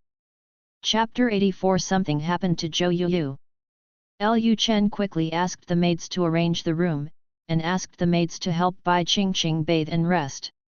Just when Lu Chen was thinking about communicating with Bai Qingqing tonight, Chu Yukin suddenly found Lu Chen. At this time, Lu Chen was sitting in the study, still recalling Bai Qingqing's peerless and cold face in his mind. Dong dong dong. After hearing the knock on the door, Lu Chen came to his senses and immediately said, the door is open, come in. The next moment, Chu Yukin opened the door and entered. Chu Yukin was wearing a green yun shang today. Her plump body clung to the clothes, highlighting her curvy body. She wore her hair in a woman's bun, and she looked like she was married. Mature woman, of course, she is indeed married. After seeing it was her, Lu Chen asked with a smile on his face, Aunt Chu, what do you want from me? Chu Yukin asked directly, Chener, Xiao Bai suddenly lost his power today. Does it have anything to do with you? She often suddenly lost her skills in front of Lu Chen, so she wanted to ask if it was caused by Lu Chen. If it was caused by Lu Chen, it didn't matter. If Bai Qingqing had a physical problem, she would have to pay close attention to it, which was why she came to ask Lu Chen. Lu Chen didn't hide anything and said directly, well, it's my fault. I remember I told you that any woman who loves me will lose her power after coming into contact with my body. Hearing Lu Chen's answer, Chu Yukin had a strange look on her face. Of course she still remembered this. It's just that she thought this little villain was joking with her. When she thought that only a woman who was deeply in love with him would lose her skills after coming into contact with him, Chu Yukin felt extremely tangled in her heart. So, she also has that kind of feeling for Chener. How could she have feelings for a man and a woman towards him? This was absolutely impossible. Chu Yukin quickly stopped herself from thinking any more. Then she changed the subject and said, Chener, I remember that you have magic that can heal people's bodies. Did you use magic to help Xiao Bai see what's going on with her body today? Lu Chen replied, I've seen it, and it's nothing. It's just that something went wrong during the practice. I've helped her fix it. I'll go and help her fix it later, and it should be fine. Chu Yukin breathed a sigh of relief. It turned out that something went wrong during the practice. She thought Bai Qingqing had some incurable disease and wanted to be with them at the last moment of her life, so she came to Buwang Mansion. Chu Yukin murmured, as long as it's okay. Having said this, Chu Yukin glanced at the information on the desk, and then asked, Chener, is there any movement among the barbarians now? Lu Chen replied, not yet, but this just gives us the opportunity to arrange it. The day after tomorrow, you and Zixuan can go south. Chu Yukan reminded, Yu is about to give birth. It may not be a good thing for her to rush at this time. Lu Chen was stunned for a moment when he heard Chu Yukan's reminder. How could he forget this? This is indeed a problem. Zhou Yuyu's belly is already very big and she will definitely not be able to withstand the fatigue of traveling. Do you want Zhou Yuyu to stay in Yanqing? Although they have a high chance of defeating the barbarians, Yanqing will be the front line of the war by then, and Lu Chen doesn't want to leave himself with any worries. If Zhou Yuyu stayed in Yanqing, what if the barbarian masters found out about it and they didn't follow martial ethics and came and captured her? Although this possibility is relatively small, it is not impossible.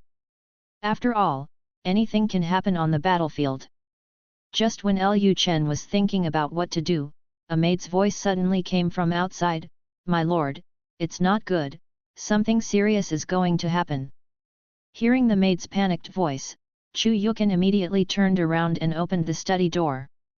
The maid then entered the study and said breathlessly, "Your Majesty, Mrs. Zhou, something happened." Hearing this, Lu Chen's face darkened, he stood up immediately, and then asked, "What's going on?" The maid quickly said, "When Mrs. Xiao Zhou was resting in the pavilion just now, she suddenly had a stomachache, and then blood flowed all over the floor." Mrs. Zhou quickly asked the slave to come to you. Hearing what the maid said, Lu Chen realized that Zhou Yuyu's life might be in danger, so he walked directly towards the yard where Zhou Yuyu was without asking any more questions. Chu Yukan also quickly followed him, preparing to go over to see if there was anything she could do to help. After a while, the entire palace was in chaos. Seeing the maids running around, Lin Wanyun, who was sitting in the pavilion in the east courtyard, became curious. She immediately grabbed a maid and asked, "Little girl, what happened in the palace? You look like why are you looking so flustered?"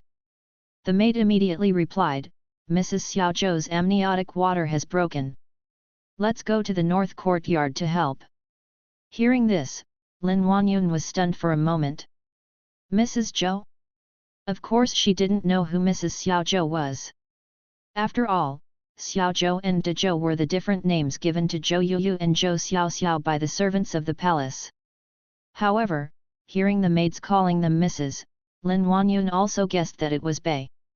Something happened to one of the king's concubines. Lin Wanyun no longer stopped the maid in front of her. "I see, you can go about your business." After the maid bowed slightly, she immediately bypassed Lin Wanyun and headed to the north courtyard. At this time, Lin Wanyun came to the pavilion and said to Chen Wanrong, "Palace Master, I think this is a good opportunity. If you can help King Bei save the life of his concubine, he should be very grateful to you. If Chen Wanrong wants to plant the love poison in Lu Chen, she must first make Lu Chen fall in love with her. Only in this way can the love poison be planted smoothly. Otherwise, even if the love goo is possessed, it will be difficult to completely control Lu Chen." Chen Wanrong pondered for a moment and said with a cold face, "Aunt Lin, tell the maid to tell King Bei that I can save his wife. If you need help, you can tell me." Seeing that Chen Wanrong agreed, Lin Wanyun turned around and came to the entrance of the courtyard, then caught a maid who was heading to the north courtyard and asked her to bring a message to Lu Chen. As soon as she heard that someone could save Mrs. Xiao Zhou, the palace maid naturally did not dare to neglect and hurriedly ran all the way to the north courtyard. Lin Wanyun returned to the yard at this time and came to sit in the pavilion. "Palace Master, what should we do next? Are we going south with the North King's wife and concubines?" Originally they thought they could easily implement their plan, but now it seems that their plan will be delayed for some time. No one expected that the barbarians would move south at this time, and no one expected that the Northern King would actually fight the barbarians to the death in Yanqing. Chen Wanrong did not answer immediately. She stared in the direction of the north courtyard. After a while, she said, "We have been waiting for so many years, and there is no shortage of time. If he dies in the battle, we will go to the capital to find him." Cooperate with other princes. The throne is a great temptation for any prince, and Chen Wanrong believes that some prince will agree to cooperate with their Swanyu palace. But compared to those princes, King Bei is the most suitable candidate. After all, King Bei is not in the capital, and it is more convenient for Swanyu palace to do things. But if they really have no choice, they can only cooperate with other princes. Chapter 85. The third child is born. North Palace. Wingdings, black diamond, black diamond, black diamond, black diamond, black diamond. North Courtyard, Zhou Yuyu's room. The midwife and the maids were very busy coming and going. The midwife kept wiping Zhou Yuyu's body with hot water and tried every means to help Zhou Yuyu stop the bleeding. Obviously, Zhou Yuyu's amniotic water was not just broken. If the bleeding cannot be stopped, whether she can survive is a question. One corpse and two lives are too common in this era. The atmosphere in the room was very depressing. Zhou Yuyu was in pain, and her consciousness gradually became blurred. At this moment, a maid suddenly said, "The prince is here, the prince is here." Hearing this, the people in the room quickly made way for Lu Chen. Some of the maids in the palace knew that Lu Chen knew the magic. From the perspective of the midwife and the maids, as long as King Bei arrives as soon as possible, there will definitely be no problem in saving the lord. Hearing the maids say that the prince is here, Zhou Yuyu's originally hazy consciousness became slightly clearer. Lu Chen took a few steps to Zhou Yuyu's bedside, held Zhou Yuyu's hand, and then immediately used the rejuvenation hand to treat Zhou Yuyu. At this time, Zhou Yuyu's face was sweating profusely, and her face was pale without a trace of blood, just like the face of a dead person. Zhou Yuyu said feebly, "Your Majesty, Yuyu may not be able to survive. You must let the child survive. From now on." At this point, Zhou Yuyu suddenly stopped and did not continue. Because she felt that her body became very relaxed instantly, and the pain in her body seemed to disappear. Zhou Yuyu was stunned for a moment. Seeing the green light emanating from Lu Chen's hand, Zhou Yuyu instantly understood that this should be Lu Chen using magic to treat himself. Lu Chen looked into Zhou Yuyu's eyes and asked with a smile, "What will happen next?" Zhou Yuyu smiled slightly and then said, "Yuyu will give birth to more children for the prince in the future." As soon as Zhou Yuyu finished speaking, she heard the midwife say, "The bleeding has stopped. Get ready to deliver the baby." Originally, Zhou Yuyu's child would not be born for some time, but there was no way, the amniotic water broke, and now this situation could only allow the child to be born early. This instantly solved a problem that Lu Chen was struggling with before. Lu Chen was still struggling with the fact that Zhou Yuyu's belly was already so big that it couldn't withstand the commotion of boats and cars, and they were traveling south without him. If something happened, it would probably happen to her and the child in her belly. Now that it's better, the child came out early. He can use the rejuvenation hand to treat Zhou Yuyu in advance and let Zhou Yuyu recover as soon as possible. In this way, he won't be afraid of Zhou Yuyu having an accident on the road. At this time, a maid hurriedly entered the room. When the maid saw that Lu Chen was treating Zhou Yuyu, she did not disturb Lu Chen directly.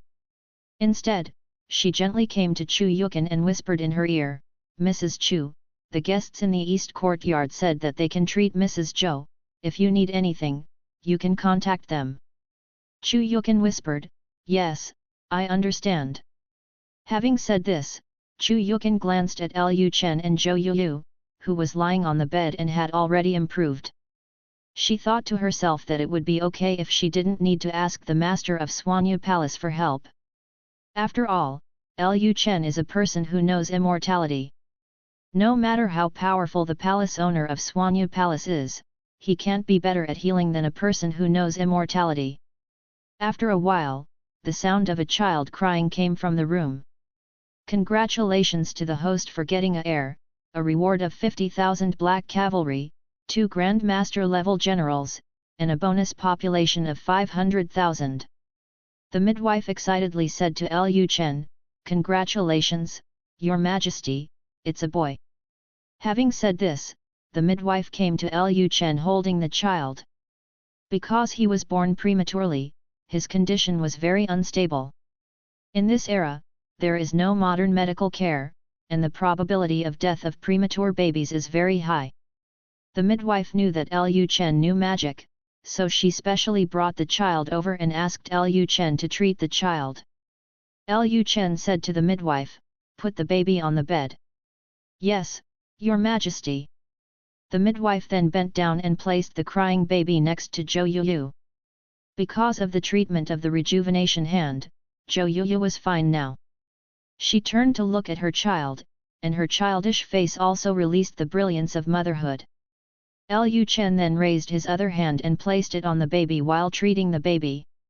Gradually, the baby stopped crying, and just raised his little hands and feet and kept making famous gestures in the air. At this time, Chu Yukin's eyes fell on Lu Chen's face. Seeing that Lu Chen's face was a little pale, the original smile on Chu Yukin's face disappeared instantly. She immediately came to Lu Chen's side and asked with concern, "Chener, are you okay?" The treatment of the rejuvenation hand consumes spiritual energy, and the spiritual energy in this world is very weak. Lu Chen consumed a lot of spiritual energy when he treated Zhou Yuyu, and the spiritual energy in his body could not be replenished for a while. Lu Chen's body became extremely tired. Lu Chen also felt this. Every time he treated someone, he would feel particularly tired. The main reason is that his realm is not enough, and there is too little spiritual power stored in his body. Only when he reaches the master realm can his path of cultivation truly begin. After hearing Chu Yukin's concerned voice, Lu Chen whispered, "I'm fine."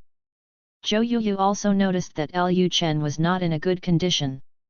She also guessed that Lu Chen was trying to heal herself, which is why his face was so pale, so she quickly said, "Your Majesty, I am fine now, you don't need to use magic. I'm getting treatment for you." Lu Chen smiled and said, "Don't worry, I know what's appropriate." There was a hint of worry on Zhou Yuyu's face, but she didn't say anything more.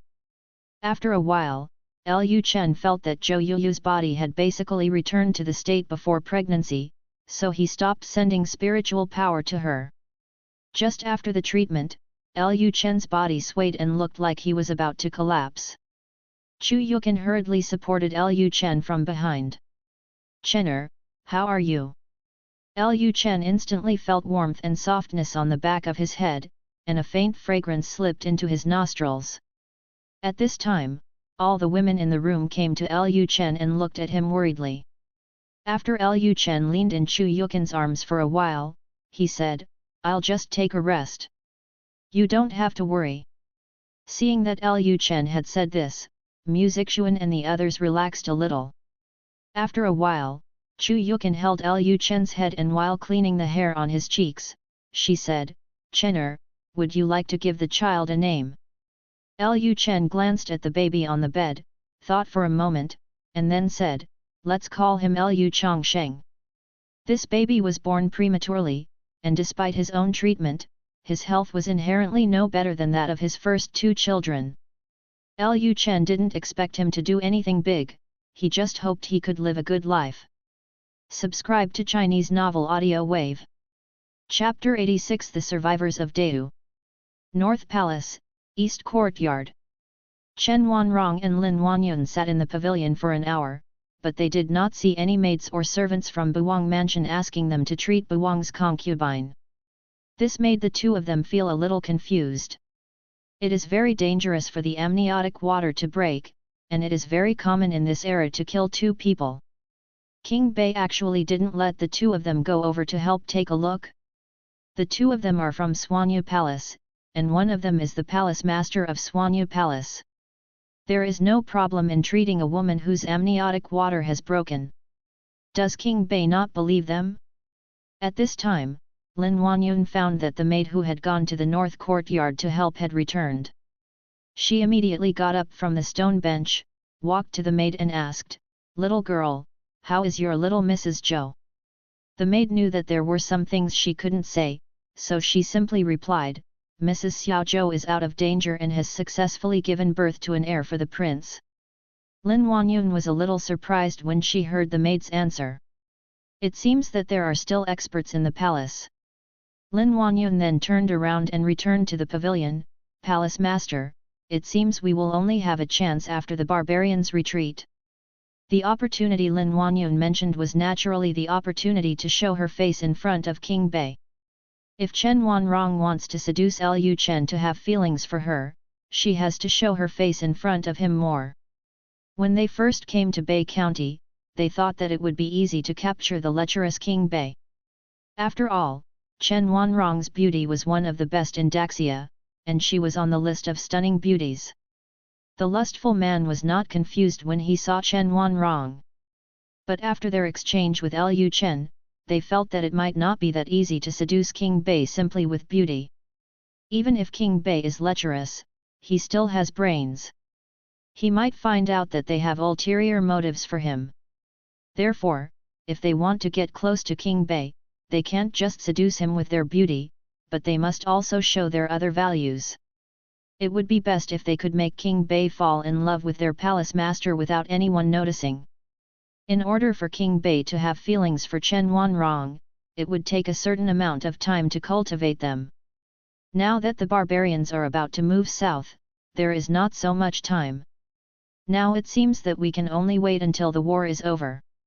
But whether King Bei can survive in the end is probably still a big question. Thinking of this, Chen Wanrong was slightly in a trance.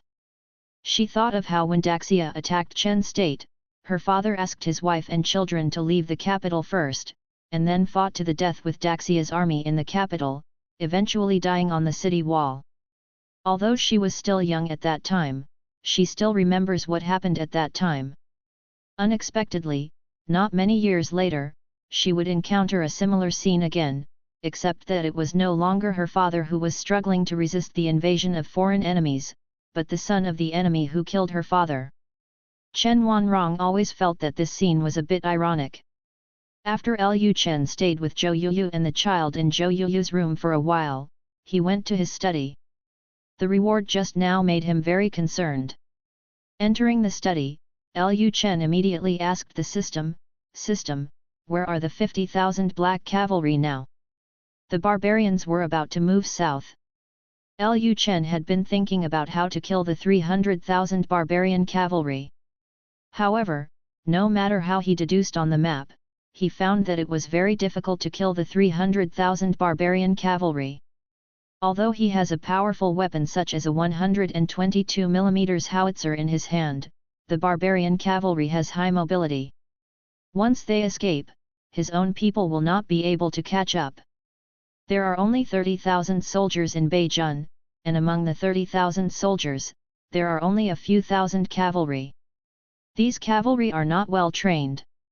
If the barbarian army is frightened by the howitzers and flees, it is simply unrealistic for Beijun's soldiers to pursue them or to surround the barbarian cavalry. But it's different now. Now he has 50,000 cavalry. These 50,000 cavalry can ambush in the rear of the Wanning Valley. As long as the barbarian cavalry enters the Wanning Valley, they can surround all 300,000 cavalry. If the barbarian cavalry wants to escape, their 50,000 cavalry can also pursue them. When he thought of this, Lu Chen couldn't help but praise the system in his heart. The system was really powerful and provided him with whatever he needed. At this time, the system prompts 50,000 black cavalry are currently located at the foot of Yan'an Mountain in the northeastern part of Beijun. They have received your summons order. Seeing this prompt, Lu Chen was stunned for a moment. He knew that the subordinates he obtained through the system had implanted identities in this world, that is, the aborigines of this world. When he heard that his 50,000 black cavalry were in the northeastern part of Bei County, Lu Chen's heart skipped a beat. The 50,000 black cavalry implanted in this world wouldn't be barbarian soldiers, right? After all, there are only barbarians in the north. Lu Chen immediately asked, System, are the black cavalry and the population of 500,000 people I obtained barbarians? The implanted identities of the 50,000 black cavalry and 500,000 people obtained by the host are the survivors of Dayu. They fled to the north to avoid the war 500 years ago and settled in a certain mountain. Now their sacrifices comply with the destiny of heaven and they recognize King Bei as the son of destiny. They will follow King Bei and rule the world. This implanted identity is not unacceptable. After all, Dayu has been destroyed for more than 500 years, and Xia was also built on the foundation of Dayu. It can be said that the people of Xia now are all the people of Dayu before. Lu Chen continued to ask, now that the summons is issued, how long will it take for the black cavalry to arrive? As soon as half a month. Lu Chen said to himself, half a month is enough. Northland. Yan'an Mountain. At the foot of the mountain, there is a continuous group of buildings. The types of these buildings are very similar to those in Daxia. It looks like this place is in Daxia. But this place does not belong to Daxia, nor does it belong to any country or dynasty. This is Dayu City. At this time, the streets of Daehokan looked very prosperous with pedestrians coming and going and busy traffic. But at this moment, the pedestrians on the street suddenly stopped, as if their bodies were frozen. The moving carriage also stopped instantly. People all raised their heads and looked towards the south. At the same time, the main palace of Dayu City. An old man looked at the turtle shell in front of him with burning eyes, and said to two strong men in black armor not far away, "Destiny is in the south, the human emperor has appeared, it is time for us to join the world." Then the two strong men summoned the black cavalry and rushed to Daxia North County with all their strength. Night. After Chu Yukin had dinner, she patrolled the inner courtyard. Although there are many lanterns lighting up the palace at night, the light of the lanterns is not bright, and the courtyard still looks dim. Suddenly, Chu Yukin saw a dark figure sneaking into the courtyard where Bai Qingqing was. Chu Yukin frowned, kicked her legs lightly, jumped directly to the courtyard wall, and then quickly followed. The other person is sneaky, and you can tell at a glance that he is not a good person. Chapter 87 The Dark Shadow Entering Bai Qingqing's Room. Chu Yukin was a little curious as to who dared to break into the inner courtyard of Buwang Mansion so late. The person who came to assassinate Lu Chen before could not even find his body now. Under such circumstances, he actually dared to lurk in Buwang Mansion and make small moves. After Chu Yukin entered the courtyard where Bai Qingqing was, she immediately hid behind the rockery to see what the black figure was planning to do. At this moment, the dark figure quickly opened the door of Bai Qingqing's room and slipped in. Because the lantern was too dim, Chu Yukin could not clearly see what the man looked like. Chu Yukin couldn't help but think, why did this person go to Bai Qingqing's room? Is it possible that he wants to do something to Bai Qingqing? Bai Qingqing was also a warrior after all, but during the day, she probably sensed Bai Qingqing's internal strength. Bai Qingqing was probably already a 9th level warrior, and might even be stronger than her. This assassin seeks to cause trouble for Bai Qingqing. Isn't that asking for death? Moreover, Bai Qingqing just came to the palace, how could there be assassins coming to trouble her today? Or did the assassin go to the wrong room? Originally, he planned to go to Lu Chen's room, but he thought Bai Qingqing's room was Lu Chen's room? Just when Chu Yukin was thinking this, candlelight lit up in the room. However, there was no sign of any fighting in the house. Chu Yukin was slightly stunned. How is this going? Why didn't Bai Qingqing take action against the assassin? Could it be that he and Bai Qingqing are in the same group? No, it should be said that Bai Qingqing and that person are in the same group. Bai Qingqing has been away for so many years, and she suddenly came to see them today and said she wouldn't leave. This seemed a bit suspicious. Chu Yukin has always been relatively sensitive when it comes to Lu Chen's safety. Even every time Wang Qingkai came to Lu Chen to cultivate feelings, she would always be on guard against Wang Qingkai. Chu Yukin cautiously approached the room, intending to see what was going on inside. At the same time, inside the room. After Lu Chen lit the candlelight, he looked at Bai Qingqing who was meditating on the bed. Bai Qingqing felt a little confused when she saw Lu Chen coming to see her so late, so she asked, "What does the prince want to see you for?" Lu Chen smiled and replied, "Can't I just come to you if I have nothing to do?" As Lu Chen said that, he came to the bed and sat down, and his movements were very skillful, as if he didn't even know that he was sitting on the bed of a woman who had not left the pavilion. Lu Chen suddenly came so close, and Bai Qingqing's heart suddenly twitched. She didn't know why, but she suddenly had a very strange feeling. Lu Chen asked at this time, "Xiao Bai, do you still remember the scene when I often held you and told you stories when you were a child?" Seeing Lu Chen suddenly mention this, Bai Qingqing became even more confused.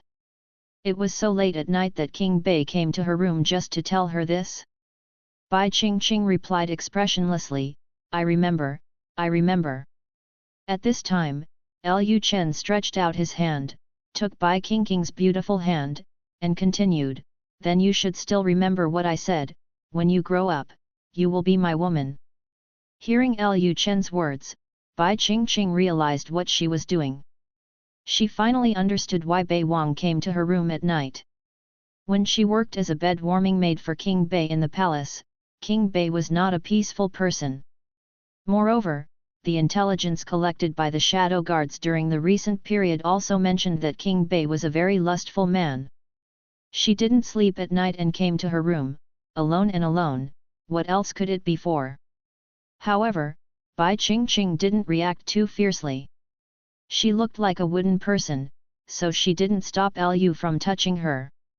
Bai Qingqing said expressionlessly at this time, "This slave is the prince's maidservant. If the prince wants your body, he can do it at any time." Seeing Bai Qingqing's cold and expressionless face, Lu Chen became even more restless. The more Bai Qingqing looked so unconcerned, the more Lu Chen wanted to see her begging for mercy from him later, which aroused Lu Chen's inner desire to conquer. However, Lu Chen did not get to the point right away. Bai Qingqing's emotions have just recovered, and she has been accustomed to being touched by him since she was a child, so she doesn't know how to resist at all. So he planned to tell Bai Qingqing's identity directly to let Bai Qingqing know that he already knew her true identity. When her identity is revealed, Bai Qingqing will inevitably behave differently. Lu Chen didn't believe that she would be able to be so calm later. Then Lu Chen raised his hands and placed them on Bai Qingqing's shoulders, then slowly put her on the bed, then lay on her soft body and looked at her like this. Bai Qingqing also looked into Lu Chen's eyes, but she still didn't resist. At this time, Lu Chen raised her jade arms above her head, then held her two wrists with one hand, and then whispered in her ear, "Deputy Commander Bai, in order to complete the mission assigned to you by my father, is it worth sacrificing your own innocence like this?" Hearing Lu Chen's whisper in her ear, Bai Qingqing's pupils shrank sharply. She didn't expect that her identity was already known to Lu Chen. With her emotional recovery, Bai Qingqing has experienced more emotions, such as nervousness and panic. She is no longer the fearless killing tool she used to be. Bai Qingqing couldn't believe that she had just arrived in Beijing and how the king of the north discovered her identity. Moreover, didn't the intelligence collected by Shadow Guard say that King Bai was just a good-for-nothing prince? Coupled with her understanding of King Bai when he was a child, King Bai must indeed be just a lecher. In the end, the northern king in his body was able to reveal his identity in one word. Although he felt nervous, but after all he was the deputy commander of the Shadow Guard who had seen big scenes, Bai Qingqing quickly calmed down again. She then said in an indifferent tone, "My lord, what do you mean by this? Why can't this slave understand you?" Lu Chen put his hand restlessly into Bai Qingqing's clothes, and then said while messing around, "Xiao Bai, it seems that you have grown a lot in these years." Having said this, he blew into Bai Qingqing's ear, and Bai Qingqing suddenly felt her heart twitch again. Immediately afterwards, a strange feeling poured into her body, and her body became a little hot for a while. This was a feeling she had never experienced before. Bai Qingqing was stunned again. After her emotions had just recovered, she experienced this kind of physical throbbing for the first time. She didn't know how to deal with it. But she also understood that this must be related to Lu Chen. Bai Qingqing twisted her delicate body slightly, trying to get out from under Lu Chen's body. But her body had been fixed by Lu Chen and she couldn't move out at all. When Lu Chen saw Bai Qingqing starting to struggle, he knew that his words had an effect. He continued to say in Bai Qingqing's ear, "Xiao Bai, my father asked you to come to Beijing. He probably wanted to see if there was anyone around me. Are you from Suanya Palace?" Seeing that Lu Chen had even told her about her mission, Bai Qingqing suddenly woke up. King Bai obviously knew more than she thought. This time she was in trouble. Unexpectedly, she had just arrived at Bawang Mansion, and her identity and mission were revealed by Bawang. Chapter 88. The slave is actually the prince's maid. Even though his secrets had been revealed directly by Lu Chen, Bai Qingqing still said stiffly, "Your Majesty, I came to Beijing on my own and has nothing to do with your Majesty. I don't know why your Majesty thinks so." Bai Qingqing really couldn't understand how the North King could know her identity and mission. Even if the intelligence network of Bawang Mansion is very developed and there are spies in the capital, then Bawang will only be able to find out that he is the Shadow Guard at most, and it is absolutely impossible to know that he is the deputy commander of the Shadow Guard.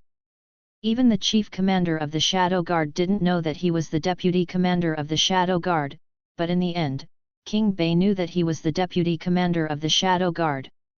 Moreover, when Emperor Xia gave her the order, he gave it in front of her. The order did not pass through the hands or mouth of the second person. Logically speaking, the possibility of leakage was not high. Could it be that there is something wrong with Emperor Xia? National division. The figure of Situ Ce suddenly appeared in Bai Qingqing's mind. On the day Emperor Xia gave her the order, Situ Ce was also there. Therefore, the person who can reveal her identity and mission is most likely the only national master Situ Ce. However, the national advisor Situ Ce was a close confidant of Emperor Xia, and he had no reason to reveal his affairs. Did Situ Ce rebel? Seeing that Bai Qingqing was still denying it, Lu Chen just smiled slightly, and then continued to say in her ear, "You must be curious about how I know this." Hearing this, Bai Qingqing immediately struggled weakly. She really wanted to know how Lu Chen knew. However, Lu Chen whispered in her ear at this time, "Because your and my hearts are connected, I can hear your inner thoughts." Upon hearing this, Bai Qingqing knew that Lu Chen was teasing her. She felt that her mission had failed and there was no need to stay in Bawang Mansion anymore. Then she prepared to use her inner strength to push Lu Chen away. She didn't dare to use her power just now, mainly because she was worried that Lu Chen was an ordinary person and she might accidentally hurt him. But now that she had been exposed and had to leave Bawang Mansion, she didn't care about it. If he didn't push Lu Chen away, he might not be able to leave soon. The moment Bai Qingqing was about to use her skills, Bai Qingqing was stunned. The power in her body disappeared. How is this going? This happened to her once during the day. During the day, she thought something went wrong while she was practicing martial arts, so she went a little crazy, which caused her skills to disappear temporarily. Unexpectedly, at this critical moment, the power in her body disappeared again. Is this really something that went wrong when she was practicing martial arts? Or is it all related to the Northern King in him? Bai Qingqing continued to stare at Lu Chen, trying to see what he could see in Lu Chen's eyes. Unfortunately, she only saw Lu Chen's desire for her, but other than that, she didn't see anything else.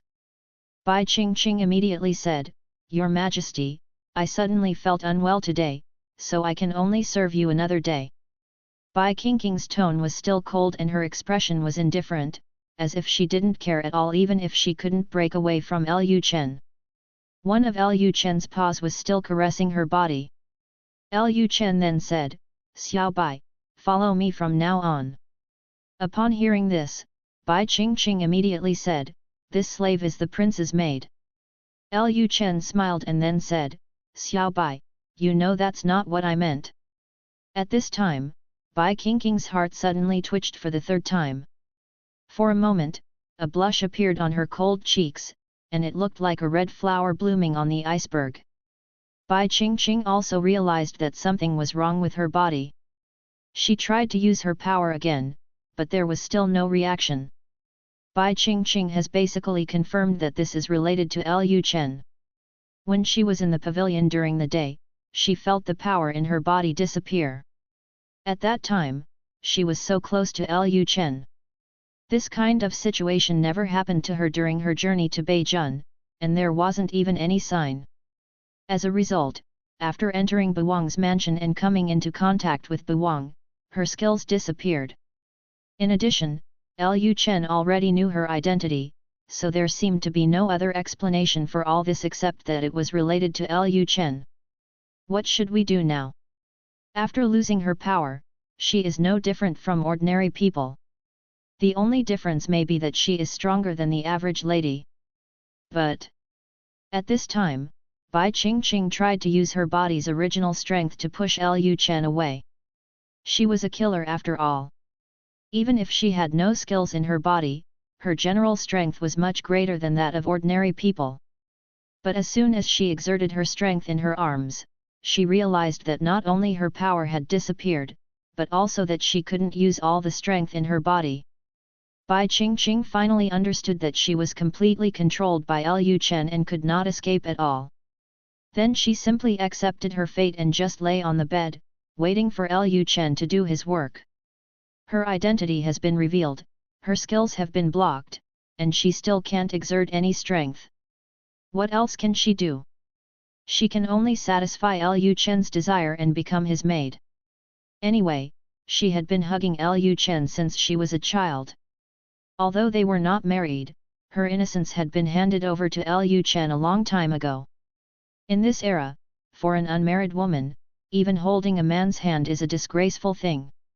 How can she, a bed-warming maid who often warms Lu Chen's bed, be innocent? Bai Qingqing's mind flashed through scenes of what happened when she was a child. She had been doomed to a tragic fate since she was born, and everything that happened now was natural. She is a tool in her own right. Whether she is a tool for Emperor Xia's rule or a tool for King Bei to vent, there seems to be no difference. After all, they are both tools. Lu Chen was a little confused when he saw Bai Qingqing looking to one side, lying there without moving, as if she was letting you do whatever you wanted. He has already revealed her identity. Although her favorability towards him is 100, she should still resist.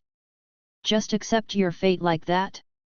Lu Chen continued at this time, Xiao Bai, although I can't change your past, I can change your future. Quit from Shadow Guard and be my woman, okay?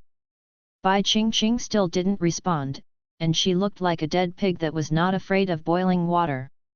What else could she say? She was already suppressed by Lu Chen. There were only a few layers of clothes between the two of them, so Lu Chen could take action at any time. Seeing Bai Qingqing's appearance, Lu Chen thought to himself that Bai Qingqing's emotions have recovered, so she can't still be indifferent to matters between men and women, right? Thinking of this, Lu Chen looked up at Bai Qingqing, then slowly lowered his head and approached her pink lips. Bai Qingqing did not dodge, Lu Chen just leaned forward. Lu Chen simply didn't care. It had been done anyway, so let's continue. Then Lu Chen started to kiss Bai Qingqing. At the same time, Chu Yukin at the door was looking at what was happening in the room through a small hole with wide eyes. Chapter 89 Obtaining New Skills.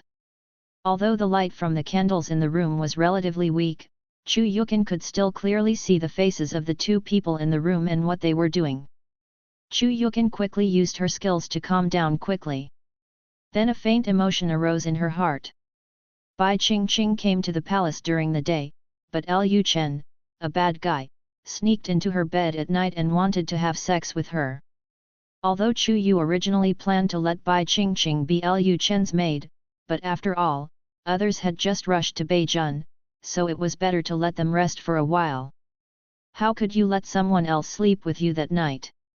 Just now she thought some assassin had entered the palace, but it turned out to be this bad guy again. Chu Yukin sighed and had no intention of continuing to read. She then turned around and left the door. Bai Qingqing was Lu Chen's maid. Chu Yukin didn't plan to care too much about what Lu Chen wanted to do to Bai Qingqing. Even if she has a child, it doesn't matter. When the time comes, she can find a family for Bai Qingqing, recognize her as a godfather and godmother, and then marry her to Buwang Mansion as a concubine. After Chu Yukin left, Lu Chen and Bai Qingqing continued to kiss. Bai Qingqing originally thought it didn't matter anymore. She had been touched by Lu Chen since she was a child, so she wouldn't feel anything if Lu Chen did anything to her body. However, she soon realized something was wrong. The kiss between the two actually made her body become extremely restless, and a warm current seemed to pass through her body. She had experienced this feeling for the first time in so many years since she was a child. Bai Qingqing had no idea what was going on. In fact, when she was in the palace, the female officials in the palace also taught her some knowledge about men and women. After all, she was originally trained as Lu Chen's maid. But because her emotions had been blocked at that time, even if she was hugged by Lu Chen and her skin was pressed against his skin, she would not feel anything. But things are different now. Her emotions have awakened. In addition, her emotions have been closed for more than 10 years, and her inner feelings suddenly burst out as if they had found a flood outlet. Lu Chen did not continue to restrain Bai Qingqing's jade hands. He used both hands on Zhengtu. Instead, after Lu Chen let go of her hands, Bai Qingqing didn't know where to put them. In the end, she couldn't help but put them on Lu Chen's neck, hugging Lu Chen's neck and kissing Lu Chen. After a while, Bai Qingqing realized something was wrong. Her clothes disappeared at some point. But at this moment, Lu Chen slowly raised his head and separated his lips slightly from hers. Lu Chen looked at Bai Qingqing, who had a rosy face but still maintained a cold face. He couldn't help but raise his hand and gently caress her smooth and white cheek. Lu Chen suddenly stopped kissing, and Bai Qingqing was a little uncomfortable with it. Her jade arms were still around Lu Chen's neck. At this time, Lu Chen said in a teasing tone, "Xiao Bai, it seems that you have learned bad things over the years." Hearing this, Bai Qingqing suddenly felt ashamed, and she felt ashamed for a moment. For some reason, she didn't dare to look at Lu Chen, and subconsciously turned her gaze to one side. Lu Chen couldn't stand it anymore when he saw this cool and shy lady under him. He must make this cold woman look like a different person today. Thinking of this, Lu Chen leaned down again and blocked Bai Qingqing's lips again. Bai Qingqing still thought that Lu Chen was just kissing, and she still subconsciously responded to Lu Chen's kiss just like before. However, Bai Qingqing soon realized that Lu Chen was not just kissing. Well. As a deep voice came from Bai Qingqing's throat, the candle light in the room began to shake. The host cultivates a relationship with Bai Qingqing once, the Qi refining technique experience value is increased by 40, the rejuvenation hand experience value is increased by 40, the Dragon and Phoenix Yin and Yang Sutra experience value is increased by 20, and the Dragon and Phoenix Yin and Yang Sutra is successfully unlocked. The host and Bai Qingqing develop a relationship to gain an emotional critical hit. The experience value of the Qi refining technique is increased by 80, the experience value of the rejuvenation hand is increased by 80, the experience value of the Dragon and Phoenix Yin and Yang Sutra is increased by 40, and the Dragon and Phoenix Yin and Yang Sutra is cultivated to the first level. Although a bunch of system prompts appeared in front of Lu Chen had no intention of paying attention to them at this time. He just wanted to make the cold lady in front of him completely his. But at this time, Lu Chen also noticed a strange feeling. He found a warm current flowing in their bodies. It's like the two of them formed a closed circuit. Although Lu Chen hasn't read the Dragon and Phoenix Yin and Yang Sutra he just obtained, he basically guessed the function of this technique. This should be a technique practiced with women, similar to the Hehuan Kung Fu used by those evil sects. However, the Dragon and Phoenix Yin and Yang Sutra is different from the Hehuan Gong. The Dragon and Phoenix Yin and Yang Sutra will not cause any harm to the other party. At this time, the unconscious Bai Qingqing's eyes regained a little clarity, and she also felt the power flowing in her body. Originally her skill had disappeared, but she didn't expect it to come back at this time, and another strange internal power appeared in her body, which was an internal power she had never been exposed to before. It was obvious that this inner power was conveyed to her by Lu Chen, and the method of conveying it was to develop a relationship with her. Just when Bai Qingqing was trying to restore her skills, she pushed Lu Chen away, but found that she couldn't do it. It's not that she has no strength, but that she has a deep dependence in her heart. Bai Qingqing understood instantly that she would really have to be Lu Chen, the evil prince's maid, for the rest of her life. At this time, Lu Chen also noticed that there were some complicated emotions in Bai Qingqing's eyes. He smiled and said, "Xiao Bai, please call me master." Bai Qingqing ignored Lu Chen. She turned her head again and looked aside. Seeing that Bai Qingqing was indifferent, Lu Chen sighed inwardly. It seemed that he still didn't satisfy her, so he could only continue to cultivate feelings. Fortunately, with the help of the Dragon and Phoenix Yin and Yang Sutra, Bai Qingqing finally chose to surrender. "Xiao Bai, you really don't want to call me master?" "Master, master." "Hey, master is not a suitable title for you. Please call me brother." "Good, good brother, ah." The next morning, after a night of heart-to-heart talk with Bai Qingqing has completely surrendered. When Lu Chen got up, he glanced around him, and he happened to find Bai Qingqing looking at him too. Their eyes met. For a moment, a blush appeared on Bai Qingqing's cold face again. Bai Qingqing immediately turned her head and returned to her cold look yesterday. Lu Chen immediately hugged Bai Qingqing's body and whispered in her ear, "Xiao Bai, are you really not going to be mine?" Bai Qingqing turned her back to Lu Chen and said in an emotionless tone, "This slave is the prince's maid." Bai Qingqing had already said this sentence yesterday, but Lu Chen also heard it. Although they were the same words, the meaning was different when Bai Qingqing said it again. Chapter 90 New Information. Bai Qingqing knew that she had to betray Emperor Xia.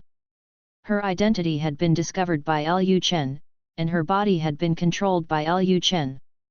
At this time, she had no other choice but to surrender to Lu Chen. Moreover, she has completely accepted Lu Chen in her heart. In her opinion, there is no difference between becoming Emperor Xia's tool and becoming Lu Chen's tool. She had no sense of belonging to the shadow guards, and now that she was controlled by Lu Chen, it was normal for her to become Lu Chen's person. It's just that she hasn't gotten used to being Lu Chen's woman. Before her relationship recovers, even if she is hugged and kissed by Lu Chen, she won't feel anything. But it was different now. When she and Lu Chen's skin were touching, she would feel restless and hot, and there would be a feeling in her heart that she couldn't understand. Especially the feeling last night, she couldn't understand it. She didn't know why she seemed to be a different person. Not only did he scream in front of Lu Chen, he even called Lu Chen master, good brother, good husband, and so on. She even wondered if there was another soul in her body. Everything that happened yesterday had nothing to do with her and was all caused by that soul. At this time, Lu Chen no longer struggled with Bai Qingqing's verbal surrender. Anyway, her heart already belonged to him. At this time, Lu Chen hugged Bai Qingqing's delicate body and turned over, crawling on her soft body, looking down at her cold face. At this time, Bai Qingqing once again had the same strange feeling as last night. She wanted to use her skills to stop her body from continuing to agitate, but she soon found that her skills had disappeared again. Bai Qingqing finally understood that as long as she comes into contact with Lu Chen's body, her skills will disappear. However, there are exceptions. When she and Lu Chen develop a relationship, her skills will come back again, because at that time, the internal power in her body and Lu Chen's internal power will form a circle, constantly circulating in their bodies. If it were just in this situation, she wouldn't be able to use her power. Seeing the shy look of the iceberg beauty, Lu Chen suddenly became playful, and then started to act up again. Bai Qingqing's delicate body became hotter and hotter. She bit her silver teeth lightly and frowned slightly. The more Lu Chen watched, the more he wanted to bully her. At this time, Bai Qingqing took the initiative and said, "My lord, it's time for you to get up." Lu Chen chuckled softly, and then said, "You, a maid of the same house, dare to teach me, the prince, how to do things. It seems that you need to be taught a lesson so that you understand the rules of the prince's palace." As soon as the words fell, Lu Chen leaned down. Bai Qingqing wanted to turn away, but Lu Chen directly raised his hand, pinched her delicate chin, and then kissed her immediately. At the same time, the inner courtyard of the palace. After Chu Yukin got up early in the morning, she began her day's inspection. At this time, a maid came to Chu Yukin. "Mrs. Chu, something serious has happened." Seeing the maid's panic, Chu Yukin frowned and immediately asked, "What happened?" The maid hurriedly said, "Commander Qin came to discuss matters with the prince, but the servants searched all the madam's rooms and could not find the prince. The prince seems to have disappeared." Generally speaking, Lu Chen would come out of his wife's room every morning, or he would get up early and go to the study. But today, the maid first went to the study to take a look, and then went to Musician's yard, but she didn't find Lu Chen. The maid thought Lu Chen was missing, so she hurriedly ran to find Chu Yukin. Hearing the maid's words, Chu Yukin curled her lips. She naturally knew where Lu Chen went. That bad guy sneaked out to cause trouble last night. Chu Yukin then said to the maid, "I know where he is. Don't panic. I'll go find him. You can go and do your work." Seeing that Chu Yukin had said so, the maid breathed a sigh of relief and said, "Yes, Mrs. Chu." Then Chu Yukin came to the courtyard where Bai Qingqing was. She first glanced at Bai Qingqing's door and thought to herself, it was already so late, Chener should be getting up soon, right? Thinking of this, Chu Yukin came to the door of Bai Qingqing's room, intending to remind Lu Chen that Qin Yushan was looking for him. But at this moment, Bai Qingqing's melodious voice came from the room. Hearing this sound, Chu Yukin knew what had happened. But at this time, Chu Yukin was very surprised. What surprised her was not that Lu Chen had eaten Bai Qingqing, but that Bai Qingqing would behave like this. Bai Qingqing grew up in the palace when she was a few years old. In all these years, Chu Yukin had never seen Bai Qingqing have any other expression. Even after Bai Qingqing fell to the ground, she didn't scream or cry.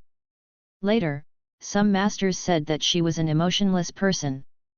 But such an emotionless person now made such a sound in front of Lu Chen. Does she really have no feelings? Or is it that even if you do something like that without emotion, you will still have feelings?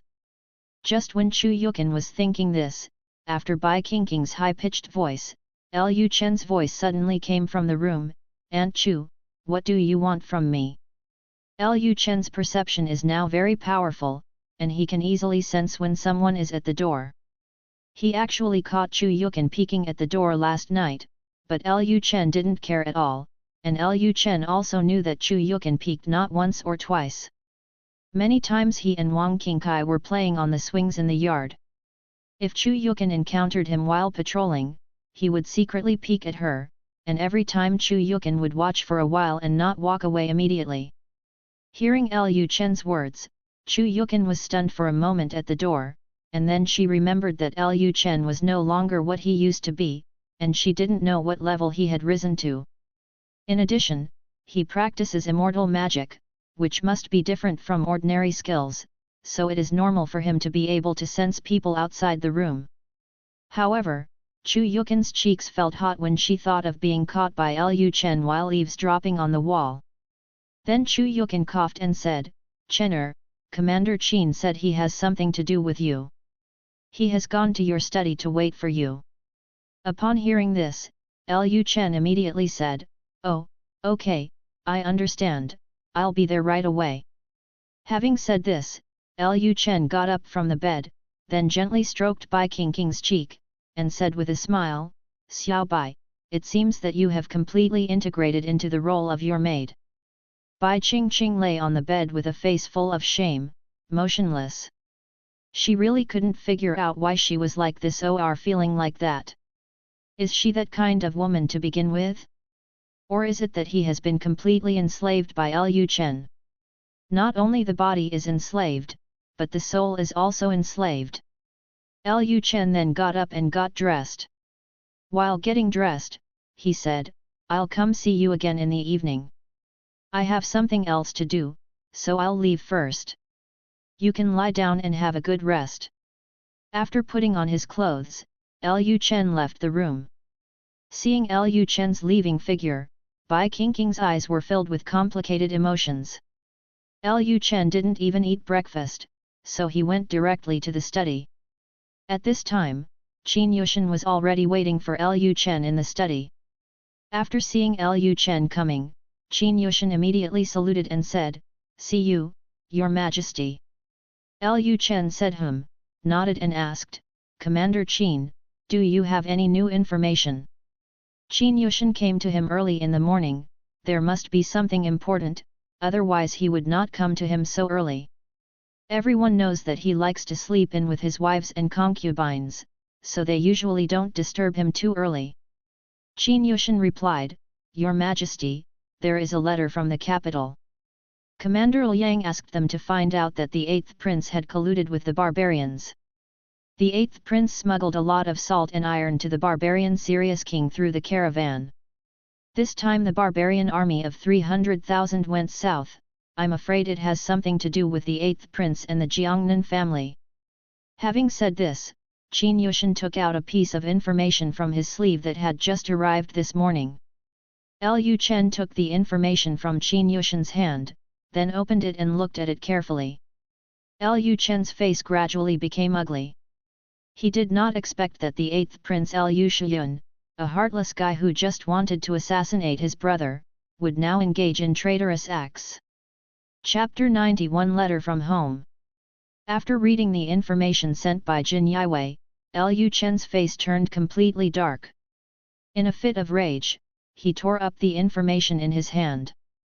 It's okay to assassinate the king 3 times, but now he actually dares to collude with the barbarians and try to use the power of the barbarians to seize the throne. This guy is really a beast, he really has no bottom line at all.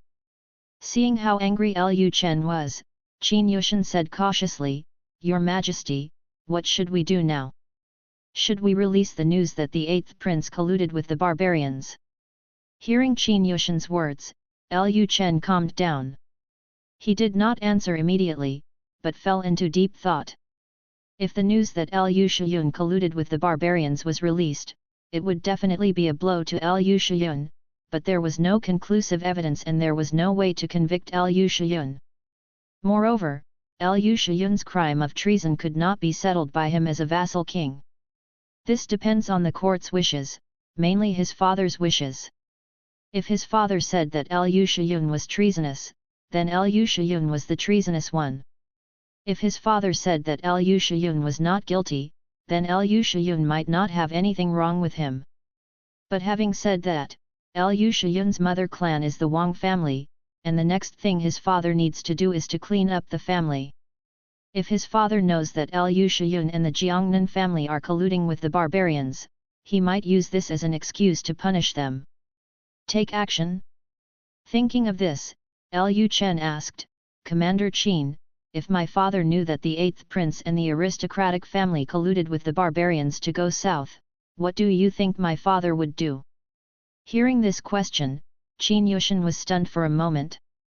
After all, this involves the emperor, and Qin Yushan really can't make random guesses. Lu Chen added at this time, just say it. Seeing what Lu Chen said, Qin Yushan said, Your Majesty, I think Your Majesty will be very angry when he knows the news, but he will not immediately take action against the 8th prince and the Jiangnan family. After all, there are 300,000 barbarians. The army is about to move south, and if we clean up the aristocratic families at this time, I am afraid it will be very detrimental to Daxia. Lu Chen thought for a while and felt that what Qin Yushan said made sense. If news were released at this time that the 8th prince was colluding with the barbarian army, it might make the conflict between Emperor Xia and the family public. When the time comes, others will simply stop acting, and the whole of Daxia will be in chaos. This is not what Lu Chen wants to see. However, it's not enough to just forget about it. He had long been unhappy with Lu Shiyun, who had repeatedly sent Suiyu Tower to assassinate him, and now he was doing such treasonous things. This traitor cannot be allowed to live so freely. He must pay some price. Thinking of this, Lu Chen said, Pass this king's order and ask Commander Liang to find a way to assassinate the 8th prince. It doesn't have to be successful, but try to get rid of all the important people around the 8th prince. Lu Chen did this, on the one hand, as a warning to the 8th prince, and on the other hand, it was also regarded as revenge against him. Of course, it would be great if the traitor Lu Shiyun could be eliminated directly. However, Lu Chen didn't think that Liang Zong and the royal guards in the capital could get rid of a prince in the capital, not to mention that there was a super aristocratic Wang family behind Lu Shiyun. The Wang family will definitely send many experts to protect Lu Shiyun. Whether Liang Zong and the others can hurt Lu Shiyun is a question. But no matter whether he could succeed or not, Lu Shiyun could never be allowed to act so wantonly, so rampantly and lawlessly in the capital. In order to seize the legitimate heir, he actually took the initiative to collude with foreign enemies, completely ignoring the life and death of the people of Beijun. Although Beijun is already the fiefdom of him, the northern king, in name, Beijun is also Daxia's Beijun. If Lu Shiyun succeeded in seizing the legitimate son in the future, Beijun would be considered a place he ruled. However, this guy sold Beijun just to seize the legitimate son. Lu Chen also knew that his decision to assassinate Lu Shiyun was somewhat emotional, and even doing so might expose Jin Yiwei's whereabouts. But if he doesn't do something, he really can't let go of his bad breath. Qin Yushan also saw Lu Chen's inner thoughts. He also knew that Lu Chen must be very angry now, so he suggested, Your Majesty, although the news that the 8th prince colluded with the barbarians is not suitable to be spread for the time being, you can reveal some information to His Majesty. Your Majesty will definitely mobilize the shadow guards to investigate. If it is found that the 8th prince colluded with the barbarians, even if he does not punish the 8th prince now, after the barbarians go south, he will take out the evidence and deal with the 8th prince and the barbarians. Jiangnan family. Originally, Emperor Xia was thinking of finding an excuse to attack the aristocratic family, but in the end, the Jiangnan family went to collude with the barbarians. Wasn't this taking the initiative to hand over the knife to Emperor Xia? As for sacrificing an 8th prince, it was nothing to Emperor Xia. The 8th prince was the spokesperson of the Jiangnan family, and Emperor Xia had no intention of choosing him as the crown prince. The royal family was ruthless. Emperor Xia didn't even care about the 8th prince assassinating King Bei, so how could he care about sacrificing an 8th prince? He had many sons, and the death of one or two was no loss to him. Moreover, as a Grand Master, Emperor Xia was still young and strong, so he could make children very quickly. After hearing Qin Yushan's suggestion, Lu Chen pondered for a moment and then said, I will write a memorial to my father right now. Hearing what Lu Chen said, Qin Yushan quickly said, My lord, you absolutely must not do this. Lu Chen was stunned for a moment, and then asked, Didn't you suggest that I reveal something to my father? If I don't write a memorial, how can I reveal to my father about the collusion between the barbarians and the 8th prince? Information. Qin Yushan said, Your Majesty, what I mean is that this matter cannot be passed to His Majesty through a memorial. If the prince writes a memorial, it is a political matter. After Your Majesty knows, he will probably discuss it with the ministers. Moreover, the memorial has not yet reached His Majesty, so others may know its contents. If the prince wants this matter to be known to His Majesty, he should write a letter from home. Only a letter from home can be delivered to His Majesty's hands as soon as possible. In Daxia, the memorials passed down from the local government had to be reviewed by the people below, and some memorials could not reach the hands of Emperor Xia at all. If what Lu Chen was writing was a memorial, once discovered by the 8th prince's people, he would definitely be stopped. There is no doubt about this. But if it is a letter written from home, it is different. If the letter is written in the name of the 9th prince, it will be sent directly to Emperor Xia. Lu Chen was stunned for a moment when he heard Qin Yushan's words. Letter home? A vassal prince writing a letter home to the emperor? Has there ever been such an abstract thing in Daxia? He seemed to have never heard that the prince who became a vassal had to write a family letter to the emperor. When he left to become a vassal, it meant that he would be a minister in the future, and the relationship between father and son was diluted. At this time, would these family letters be a bit confusing? 2. After Lu Chen pondered for a moment, he felt that what Qin Yushan said actually made sense. If he submitted the memorial himself, it was very likely that the memorial would not reach Emperor Xia's hands. But letters from home were different. He didn't believe that anyone would even intercept his own letters from home. Although it is a bit abstract for a vassal king to write a family letter to the emperor, he is not unqualified to write a family letter. After all, even if he is a vassal king, he is still the son of Emperor Xia. Chapter 92 How about letting Xiaobai stay and take care of me? Lu Chen finally accepted Qin Yushan's suggestion and wrote a letter home directly to Emperor Xia. He first cried to Emperor Xia in his letter to his family about how bad the environment in Beijing was, and then pretended to ask for help in his letter to his family, hoping that Emperor Xia could send an army as soon as possible to help him resist the barbarians. Towards the end of the letter to his family, Lu Chen mentioned that recently he accidentally discovered that many iron tools that were only available in Daxia appeared on the grassland.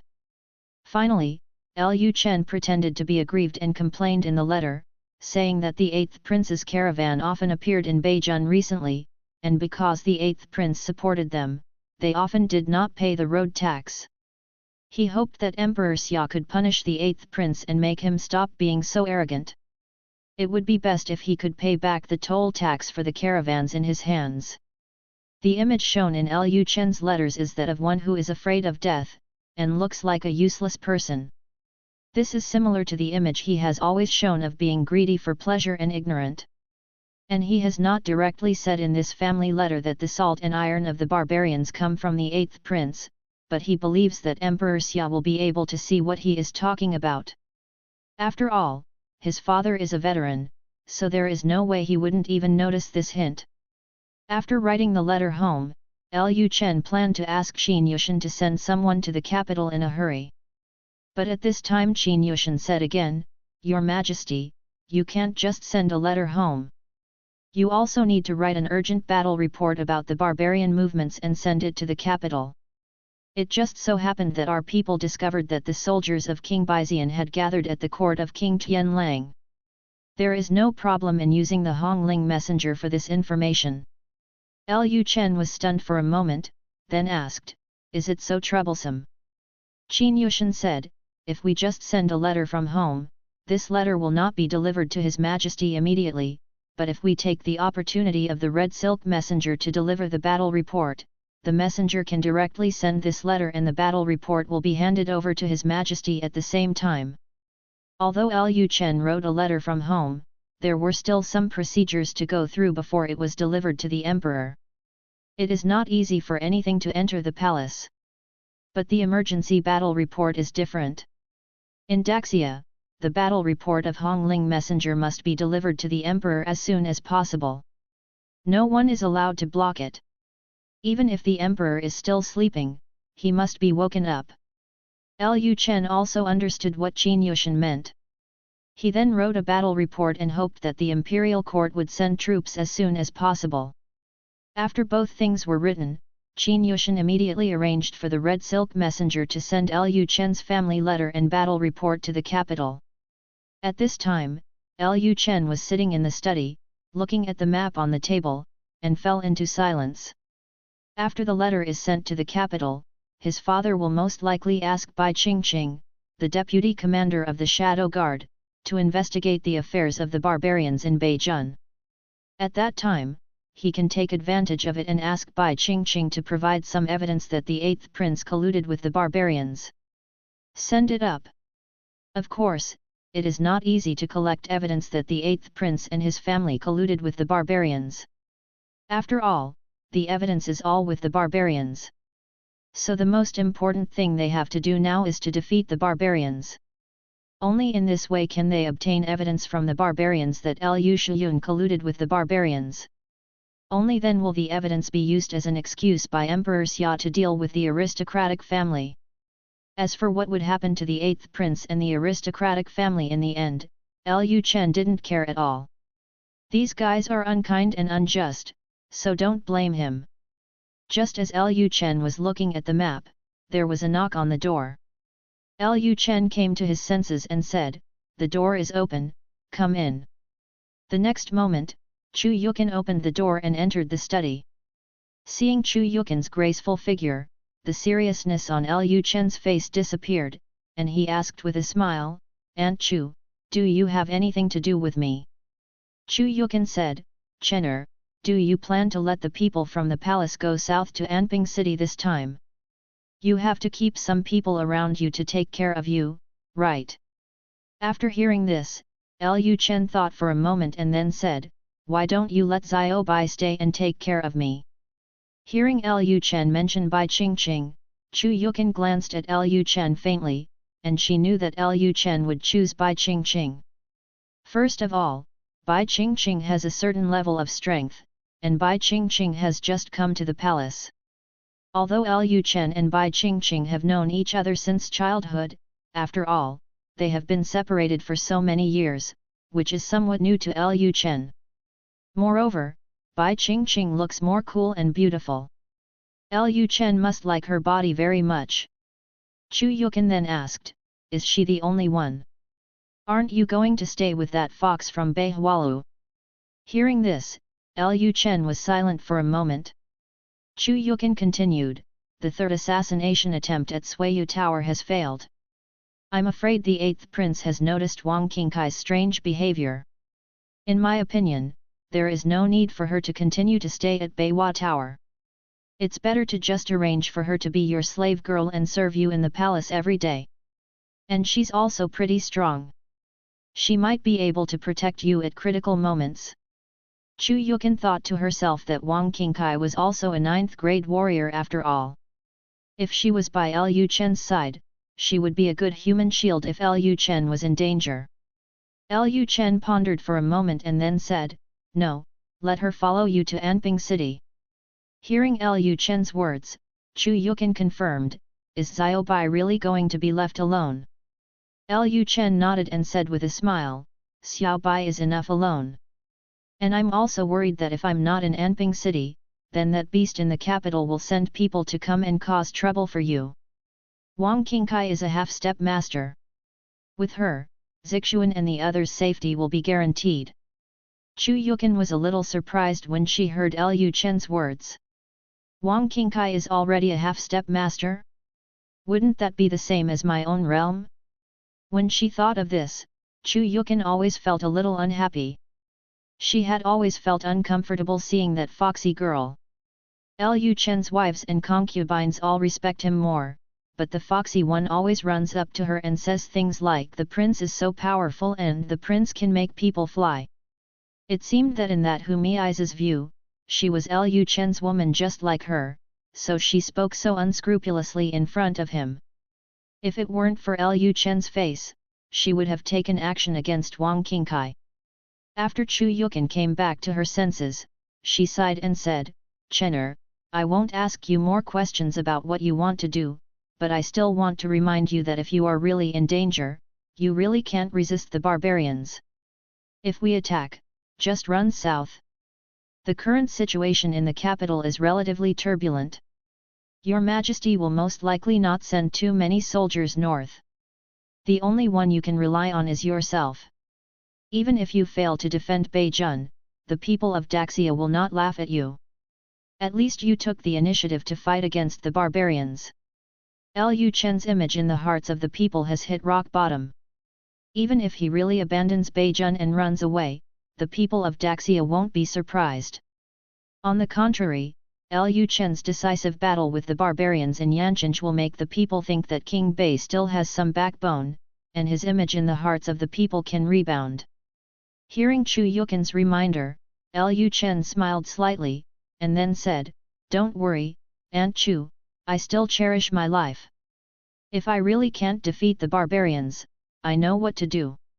Seeing what Lu Chen said, Chu Yukin didn't say anything more.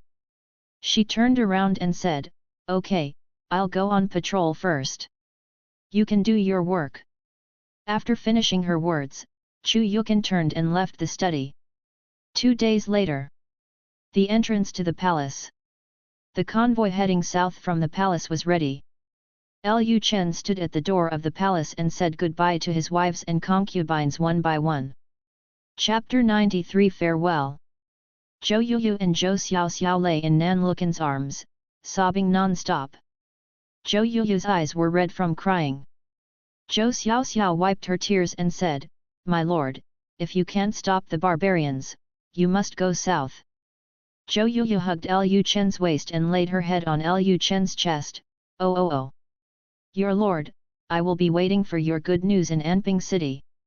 At this time, Mu Zixuan, who was standing aside, also looked into Lu Chen's eyes and said, "My lord, I'm gone, you have to take care of yourself." After hearing what the three of them said, Lu Chen said with a smile, "Don't worry, the war will be over soon, no more than half a year at most." When they heard that they would not be able to see Lu Chen for half a year, Zhou Xiaoxiao and Zhou Yuyu cried even harder. Even Mu Zixuan's eyes turned slightly red, as if she was about to cry. Lu Chen comforted and said, Okay, my babies, don't cry. As soon as the war is over, I will send someone to take you back." When Lu Chen was comforting his wife and concubines, Chu Yukin didn't stand next to him and said anything. She had already told Lu Chen what she needed to say. She also believed that Lu Chen knew what he was going to do.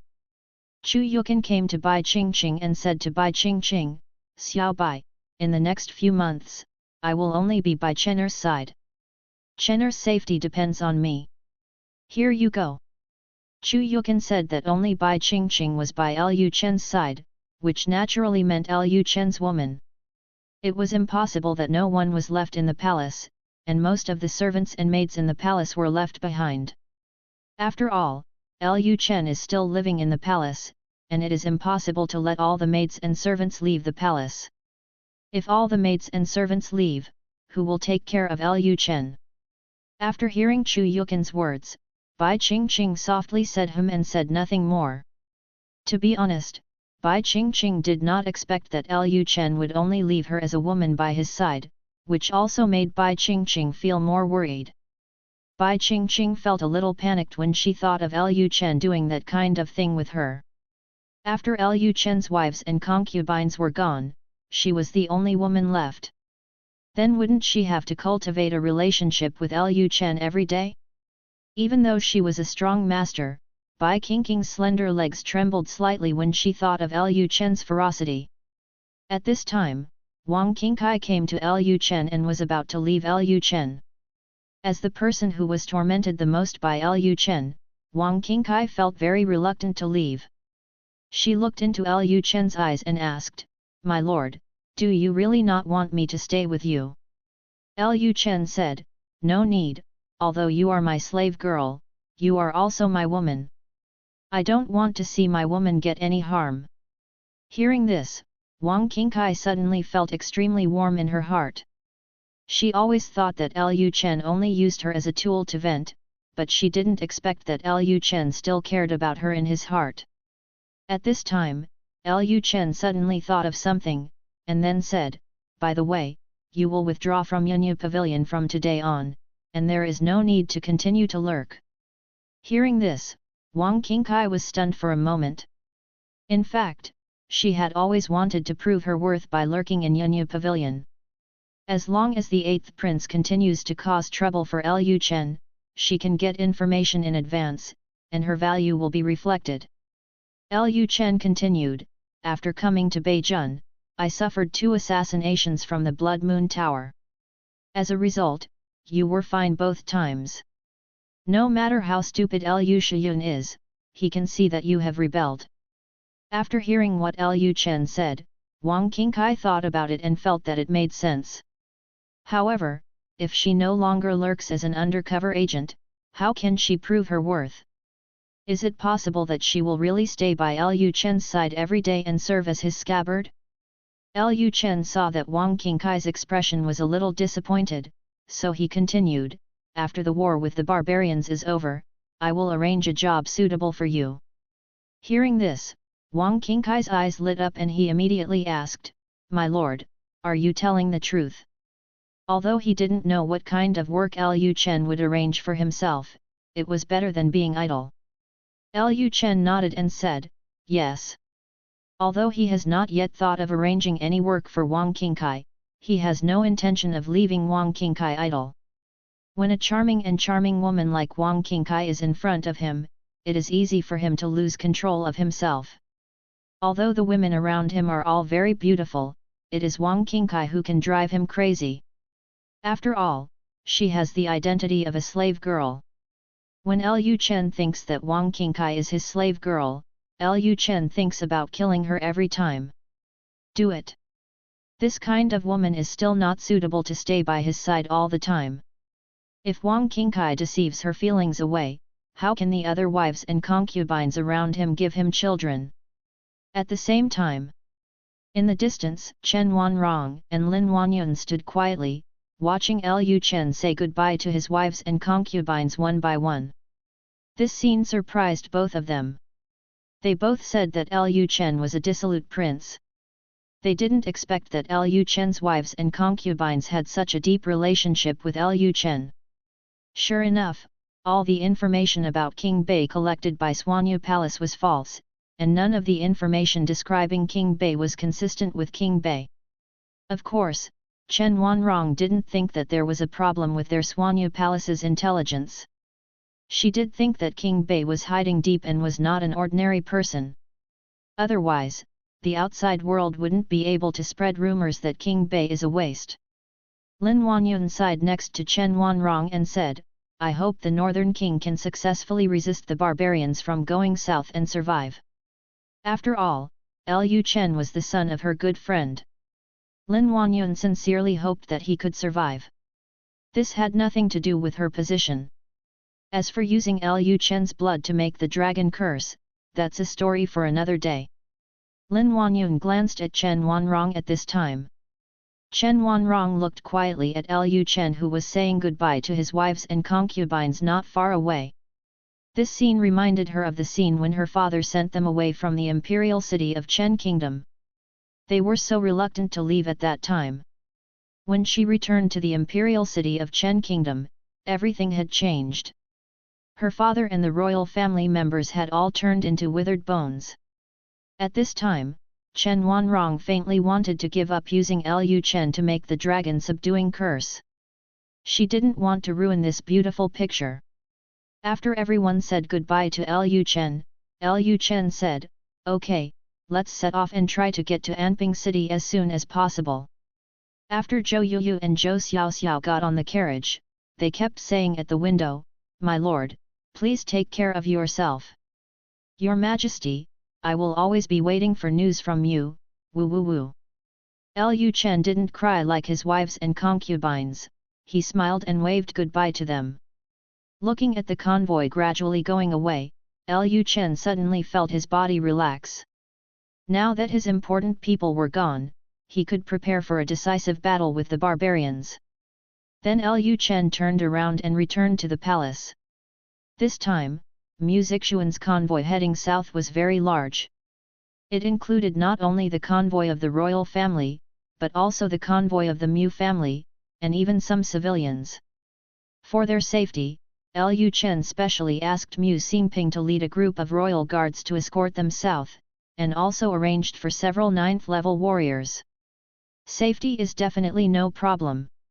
When the people of Beijun saw such a large convoy going south, they knew that something big must have happened in Beijun. In the next few days, there were rumors in Beijun that the barbarians were about to go south. In order to save his life, the North King simply abandoned the people of Beijun and ran away. Chapter 94. Didn't it say that King Bei had escaped? Naturally, Lu Chen, who was in the palace, had heard about the rumors in Beijun. It is impossible for a convoy as big as the palace to go south without rumors after it is seen by the common people. Lu Chen didn't pay too much attention to the rumors. He was already making preparations to resist the barbarians. A few days later, in order to allow the people in the north of Beijun to cooperate with the clearing of the country and the transfer of population, the Buwang Mansion directly issued a notice telling the people that the barbarians were about to gather 300,000 cavalry to go south, capture Beijun, and establish a country in Beijun. As soon as the announcement came out, it caused an uproar in less than half a month. Not only the people of Beijun knew about this, but the entire Daxia and even other countries around Daxia knew that the barbarians were about to go south. Originally, when the Buwangfu convoy went south, the common people had already heard the rumors of the barbarians going south. Now the Buwangfu directly issued a notice, which proved that the barbarians were indeed going south. Some common people thought that even their king had escaped, and they would die if they stayed in Beijun, so they fled south one after another. Of course, there are also some people who are unwilling to leave the place where they have lived for generations. In order to get the common people to cooperate with the policy of clearing the country, the Northern Palace soon issued another decree. All people who cooperated with the policy of clearing the country will be exempted from agricultural taxes for 2 years when the war is over, when they return to their original land. Lu Chen originally planned to use the agricultural tax exemption policy to promote the planting of new crops, but there was no way. Some people in the north refused to leave, so he had to take out this policy in advance. If under such circumstances, those people still refused to leave, Lu Chen would not care about them. He is still busy training the new army and cannot focus all his thoughts on strengthening the walls and clearing the country. Early morning.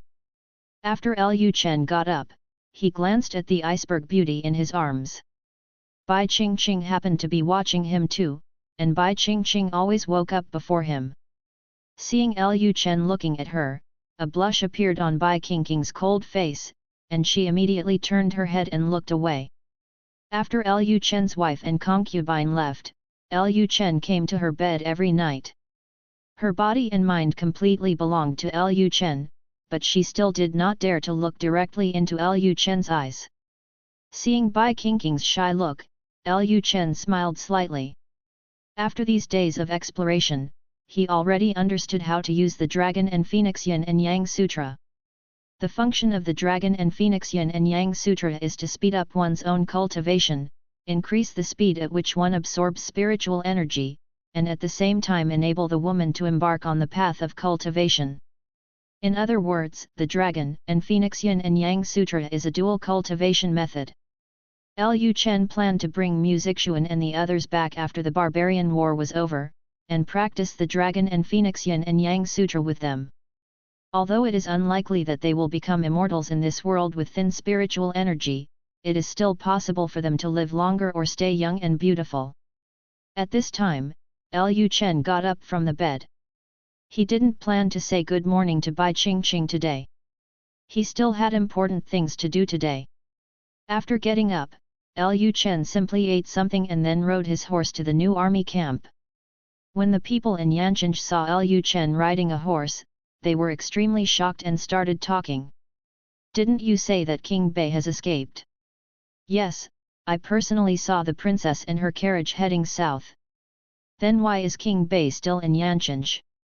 Could this be King Bei's stand-in? How could it be a substitute? I have met Bei Wang several times. This is Bei Wang himself. It seems that King Bei just let his wives and concubines go south to seek refuge. He did not escape himself. I didn't expect King Bei to be so brave. Listening to the common people's comments, Lu Chen didn't pay too much attention. He specially rode his horse to the new army camp just to let the common people in Yancheng know that he had not left Yancheng yet. Soon, Lu Chen arrived at the new army camp. The new army camp was located outside the city. In order to facilitate the test of artillery, Lu Chen specially asked people to build the new army camp far away from Yancheng. After Lu Chen arrived at the new army camp, Mu Chongtian and several other important generals immediately came to Lu Chen's door and said, "See the prince." Lu Chen nodded slightly, and then asked, "Have all the new troops been recruited?" Mu Chongtian replied, "My lord, we have recruited them all, exactly 10,000 people." As soon as Mu Chongtian finished speaking, Li Feng said, "Your Majesty, I heard that the imperial court issued an army expansion order to Beijun. Now Beijun can have up to 150,000 soldiers. Why don't we take the opportunity to recruit more soldiers?" When they reported the situation of the barbarians moving south to the court immediately issued an order to expand the army to the North Palace. However, after so long, Lu Chen did not continue to recruit soldiers, and it seemed that he had no intention of continuing to recruit soldiers. This made Li Feng and the others feel a little confused. It is easy to get the court to issue an order to expand the army. Everyone knows that Emperor Xia has been weakening the power of the vassal king. It is good to have 100,000 troops in Beijun. If it weren't for the turbulent situation in Daxia this time and the inability to easily mobilize the army, Emperor Xia would not have agreed to issue an order to expand the army to Beijun. This military expansion order is an opportunity for Beijun and Buwang to quickly increase their strength. But King Bei didn't take action immediately. Although the population of Beijun is sparse, there is still no big problem in recruiting 150,000 soldiers. Moreover, they are about to break out into a war with the barbarians. If they can recruit another 100,000 recruits in a short period of time, they will have a greater chance of defeating the barbarians. After hearing Li Feng's question, Lu Chen smiled lightly. It's not about having many soldiers, but about being good. Even if you recruit another 100,000 new soldiers now, can you train these 100,000 new soldiers in a short time? If they go to the battlefield, I'm afraid the barbarian cavalry will disperse them with a single charge. Not to mention new recruits, even the imperial army is often scattered by the barbarian cavalry when facing them. Don't you think so, General Mu? At this point, Lu Chen's eyes fell on Mu Chongtian. Now was the time to discuss official matters, so Lu Chen did not call Mu Chongtian father-in-law, but directly called him General Mu. The reason why Lu Chen looked at him and said this was because Mu Chongtian had fought against barbarians many times and he had experience. Hearing Lu Chen's words, Mu Chongtian said, "Your Majesty is right. If the new soldiers are allowed to fight the barbarians head-on, there is a high probability that the barbarian cavalry will be gone in a single charge." At this point, Mu Chongtian changed the subject, "But Your Majesty, these recruits do not have to fight head-on with the barbarian soldiers. They can still defend the city. They were originally the defenders, so there was no need to rush up and fight the barbarian cavalry. Soldiers were also needed to defend the city. Even if these new soldiers were not as effective as the cavalry, they could still play a great role in defending the city. Therefore, Mu Chongtian prefers to recruit more soldiers." Lu Chen said at this time, "I understand what you mean, but don't worry, since the court has issued an order to expand the army to me, I will naturally expand the army, but not now. And in a few days, I will give you a surprise." Hearing this, Mu Chongtian and the others looked at each other, curious about what surprise Lu Chen was talking about. Lu Chen continued at this time, "By the way, have you dug the cave that the king asked you to dig? Li Feng replied, go back to the prince, we have already dug it. Lu Chen immediately said, take me over. Immediately, Li Feng and the others took Lu Chen to the cave of the artillery camp. Seeing the cave in front of him, Li Feng wanted to ask Lu Chen why he asked them to dig the cave, but in the end Li Feng held back. Since King Bei asked them to dig the cave, it must be useful. It is estimated that King Bei will tell them what the cave is used for later. Lu Chen did not hesitate and walked directly into the cave. As he walked, he said, you all are waiting outside.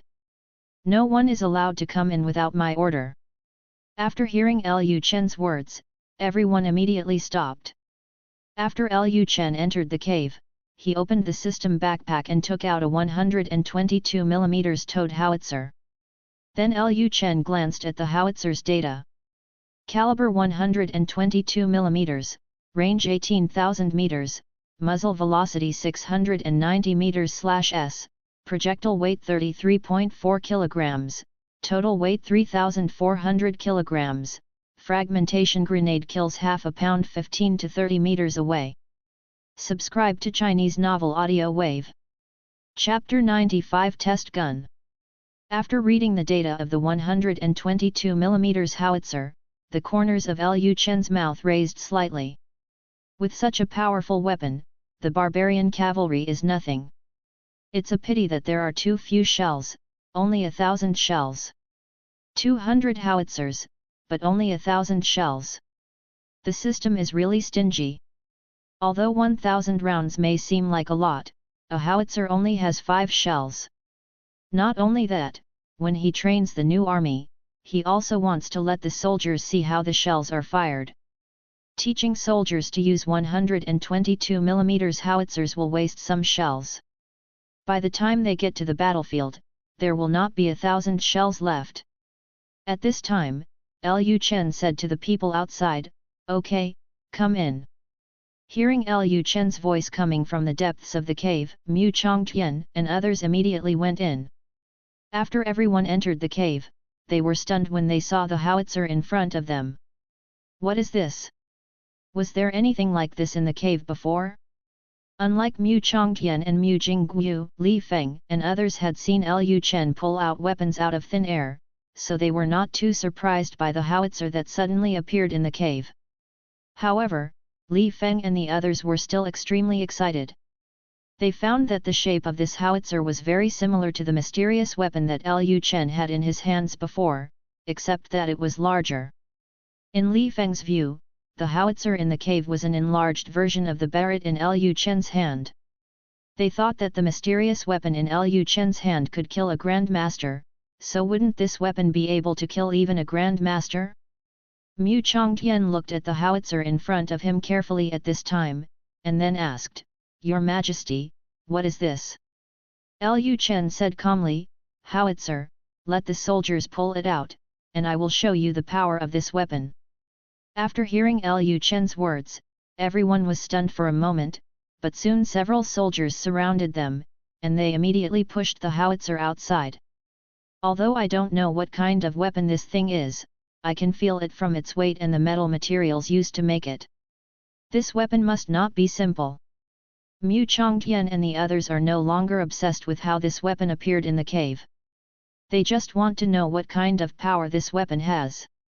If they guessed correctly, Lu Chen specially recruited 10,000 soldiers to form an artillery battalion, just to let these soldiers use this mysterious weapon. With the push of the soldiers, the howitzer was soon pushed out. When the soldiers saw the mysterious weapon in front of them, they all started talking. What is this?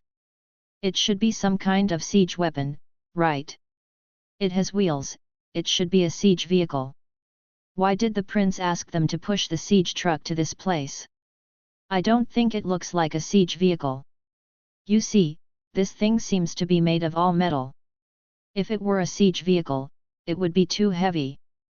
Lu Chen didn't pay attention to the discussions among the soldiers. He said to Mu Jingguo beside him, Captain Mu, summon the new army immediately. I want to demonstrate to the soldiers how to use this weapon. Yes, Your Majesty.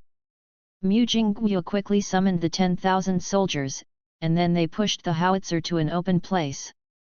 After placing the howitzer, Lu Chen took out the howitzer's instruction manual from the system space and simply adjusted the position according to the howitzer's plain firing chart. Then he said to the people behind him, "Everyone, cover your ears." Upon hearing this, the soldier immediately blocked his ears with his hands without any hesitation. The next moment, a deafening sound came, and the ground around them shook. Even though they had blocked their ears, they could still hear the loud noise. Immediately afterwards, the shells fired by the howitzers exploded in the woods in the distance, instantly blasting a huge crater. Mud flew up into the sky several meters high, and some surrounding trees were directly blown off. Seeing this scene, Mu Chongtian and others were stunned. Everyone looked stunned. They had never seen such a terrifying weapon. Just when it is launched, the ground will shake, and what is launched can actually blow up a large crater of about 5 meters in the ground in an instant. If the thing launched just now fell into their crowd, I don't know how many people would die. Mu Chongtian and others couldn't help but wonder, could this be the mysterious weapon that the prince said? If there were such weapons, or if more of these mysterious weapons could be produced, then why should we be afraid of barbarians? Not to mention the barbarians, even unifying the world is not a problem. Mu Chongtian and his son Mu Jingguo glanced at each other, and both sides could see the shock in their eyes.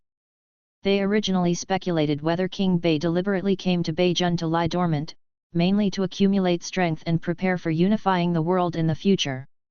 Now that King Bei has come up with such a terrifying weapon, it is basically certain that their guess is correct. With such a weapon, are they afraid that they will not be able to unify the world? What kind of city gate can withstand the launch of this weapon? No matter how strong the city gate is, it will probably be destroyed in one blow. Even a master-level expert will probably be blown into dozens of pieces if he is hit by what was just launched.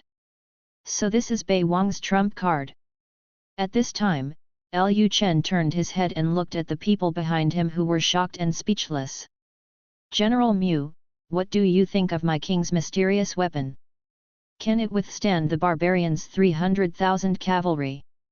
Hearing this, Mu Chenke recovered from the shock and immediately said, "Congratulations to Your Majesty for possessing such a magical weapon. Your Majesty will be able to dominate the world and it will be just around the corner." This. Lu Chen was stunned for a moment. When did he say he wanted to dominate the world? Mu Chongtian continued to ask at this time, "My lord, how many more of these siege vehicles do you have?" Mu Chongtian didn't know the name of this thing, so he could only temporarily call it a siege vehicle. After all, it did have some similarities with a siege vehicle, such as both having wheels. Lu Chen did not correct Mu Chongtian's statement. He replied, "I have 100 howitzers with about 800 shells." Lu Chen did not fully disclose the number of howitzers and artillery shells he owned. In this battle with the barbarians, he did not need so many artillery shells, nor so many howitzers. At most 100 were enough to deploy. After hearing Lu Chen's answer, Mu Chongtian said, "My lord, are the cannonballs you mentioned the ones that were fired just now?" Lu Chen said, "Yes, the howitzer in front of us is just a launching device, the real effect is the shell just now." Having said this, Lu Chen squatted down, opened the wooden box where the howitzer shells were stored, and then took out a shell from it. After seeing the cannonball in Lu Chen's hand, everyone fell into deep thought. It seems that Daxia does not have the technology to make such artillery shells. Where did King Bei get such a terrifying weapon? Mu Jingguo asked at this time, "Your Majesty, can we make such artillery shells?" Lu Chen replied, "Not yet, but it won't be long before we can create similar weapons." Hearing what Lu Chen said, everyone was extremely excited. If such terrifying weapons could be mass-produced, who would be Beijun's opponent in the future? Chapter 96 Is the Prince an Immortal? Lu Chen's cannon test gave the soldiers great confidence. In their opinion, with such terrifying weapons, there was no need to fear the barbarian cavalry. At this time, Mu Chongtian and others also understood why Lu Chen planned to introduce the barbarian cavalry into the Wanning Valley from the beginning. Only when all the barbarian cavalry are brought together can this great killer weapon be able to exert its greatest effect. When the time comes, the barbarian cavalry will be unable to fight back from the mountains on both sides of the Wanning River Valley. Lu Chen put down the artillery shells in his hands at this time, and then said to Mu Jingguo, "Captain Mu, from now on, you and Siwei will be in charge of the artillery battalion." Hearing that Lu Chen actually entrusted his management with such an important weapon, Mu Jingguo was extremely excited for a moment. He immediately said to Lu Chen, "My lord, I will live up to your expectations. I will make the soldiers of the artillery battalion familiar with how to operate this thing as soon as possible." Lu Chen then handed the howitzer operation manual to Mu Jingguo. "This is the howitzer operation manual. I will give you about 50 rounds of training shells. You look at the arrangement and try to let the howitzer arrive before the barbarian cavalry arrives.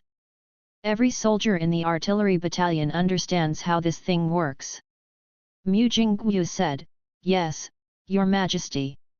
As soon as he finished speaking, Mu Jingguo took the howitzer manual from Lu Chen's hand and read it.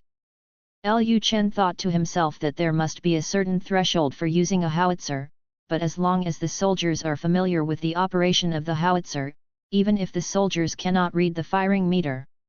Thinking of this, Lu Chen was stunned for a moment, then turned to Li Feng and said, "General Li, transfer a group of archers from your military camp to the artillery camp. From now on, the main operations of the howitzers will be handed over to the archers." Lu Chen thought about it just now.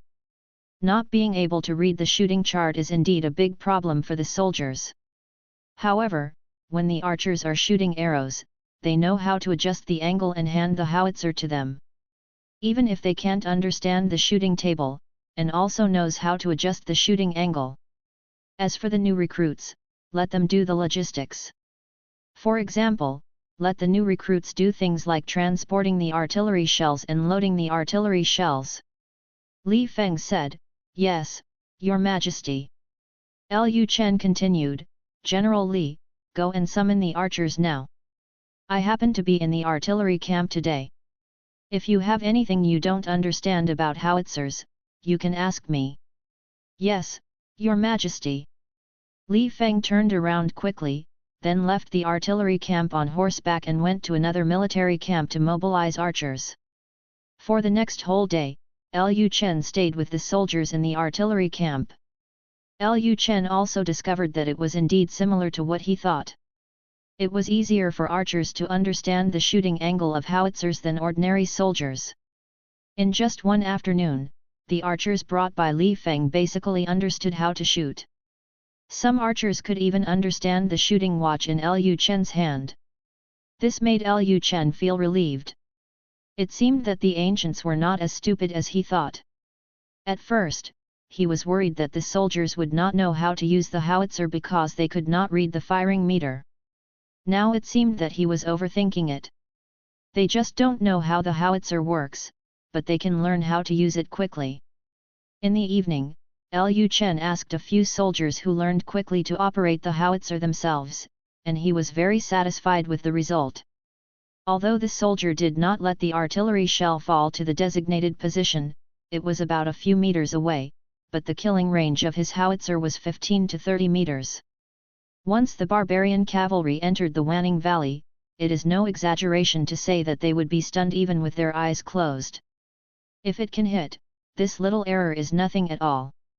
After the soldiers' test firing was over, Lu Chen returned to the palace on horseback.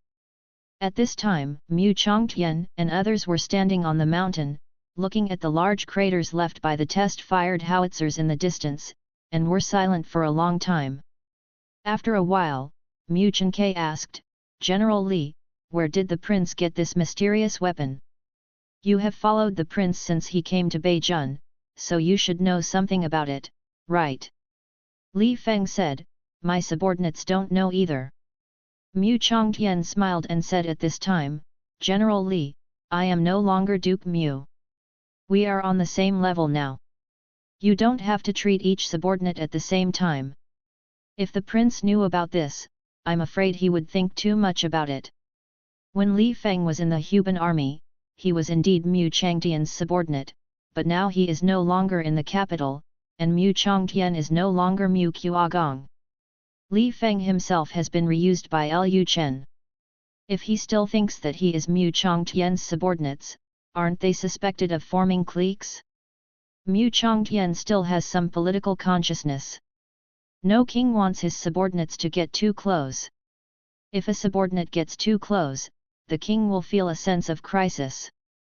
Li Feng instantly understood what Mu Changtian meant, and he immediately changed his words and said, I understand, General Mu. Speaking of this, Li Feng continued, I don't know where the prince's weapons come from, but I once saw the prince take out a mysterious weapon out of thin air. That weapon was similar to a howitzer, but smaller and could be held in the hand. Hold it, and also shoot something like a cannonball. The prince once used that weapon to directly kill a 9th-level warrior. I heard that the Grand Master of the Blood Moon Tower was also killed instantly by that weapon last time. After hearing Li Feng's words, Mu Changtian and Mu Jingguo fell into silence.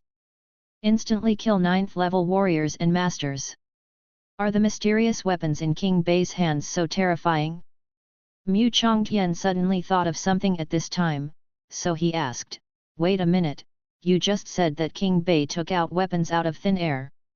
Li Feng said, yes. This. Mu Changtian and his son Mu Jingguo looked at each other. Mu Jingguo said, Dad, is it possible that the prince is an immortal? Mu Jingguo did not say the word human because the news was too explosive. Mu Changtian said directly, I don't know if he is an immortal, but I am sure that there is absolutely no such weapon in this world. Li Feng said at this time, in fact, there have been rumors in the military camp that the prince is an immortal. Some people also say that the prince has been blessed by gods and is the son of destiny. Those weapons were given to him by gods. Hearing Li Feng's words, Mu Changtian frowned slightly, this is not a good thing for the prince. Now that Emperor Xia is still alive, and still young and strong, some people say that King Bei is the son of destiny.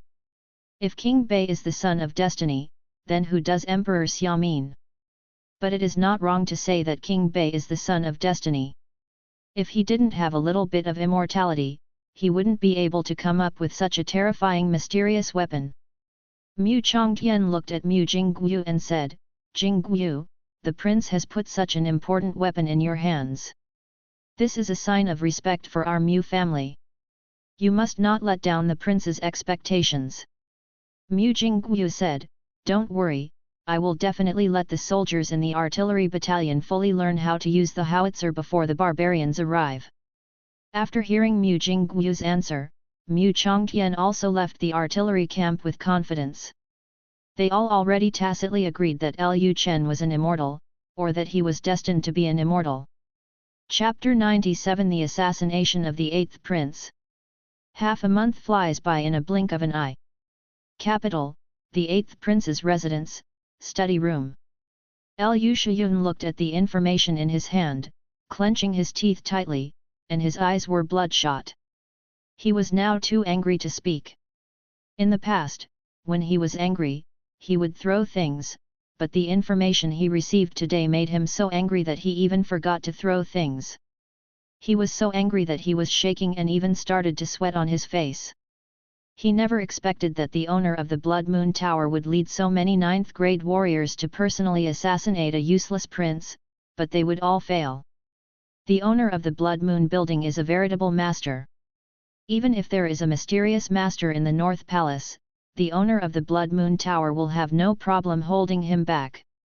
Of course, what made Lu Shiyun even more angry was Wang Qingkai's rebellion. Wang Qingkai, an assassin who had been raised by the Wang family since childhood, had now rebelled and defected to the Northern Palace. Lu Shiyun tore the information in his hand to pieces. He sneered and said, okay, very good. No wonder Buwang Mansion can avoid the assassination of Suiyu Tower every time. It turns out there is a traitor. My good brother, you are really capable. You can actually instigate the assassins that the Wang family has trained since childhood to rebel. I really underestimated you. Just when Lu Shiyun couldn't find a way to vent his anger, he suddenly heard a commotion outside. Immediately afterwards, a servant rushed in a panic and said, "Your Highness, something serious has happened." Lu Shiyun, who was furious, was just about to kill this servant to vent his anger when he heard the servant say, "Your Highness, run away. Some masked assassins broke in from outside, and our people can't stop them at all." Hearing this, Lu Shiyun was stunned. Masked assassin? Who dares to assassinate a prince in the capital? At this time, Lu Shiyun didn't think about Lu Chen at all. After all, Lu Chen was far away in Beijun, and there was only one mysterious master around him. It was impossible for him to send that mysterious master to the capital to assassinate him. Lu Shiyun's first thought was of the other princes participating in the heir apparent. As long as he died, they would have one less competitor. Only, would any prince really dare to assassinate a prince in the capital? If this is found out, not to mention losing the qualifications to seize the throne, he may even be kicked out of the capital and become a vassal. But now is not the time to think about this. The other party has already broken in, and he must quietly find a place to hide. Fortunately, his mansion had some underground passages, so escaping was no problem at all. Lu Shiyun was not worried at all that he would die. Lu Shiyun then entered the underground passage of the palace and escaped using the underground passage. In the end, although the masked assassins broke into the 8th prince's mansion and killed all the 8th prince's men and some retainers, they found no trace of the 8th prince. Of course, the original goal of these assassins was not the 8th prince. By the time the imperial city's imperial guard arrived, all the masked assassins had already left. The news of the 8th prince's assassination quickly spread throughout the capital. Since Emperor Xia ascended the throne, except for the last time when remnants of the Chen kingdom entered the palace to assassinate Emperor Xia, such a bad incident has rarely happened. A prince was assassinated by a group of masked assassins while staying in his mansion. When Emperor Xia heard about this, he was extremely angry.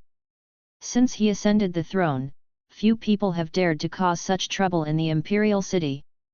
The last time the remnants of the Chen kingdom entered the palace, they were mainly looking for something and were accidentally discovered by the guards. Emperor Xia just exaggerated and said that he had been assassinated. Then he used this to exile Mu Qiagong's family. That was not a real assassination. But this time is different. This time, the assassins rushed in through the main entrance of the 8th prince's residence with great fanfare, killing everyone they met, and directly bloodbathed the 8th prince's residence. It can be seen from this that the assassin has become lawless and does not take the imperial power in his eyes at all. How could Emperor Xia not be angry that something like this happened at the emperor's feet? Emperor Xia gave an order that night, asking the Ministry of Punishment and the imperial army to arrest the assassins immediately, and not to let anyone go. The next morning, Xianzheng Hall.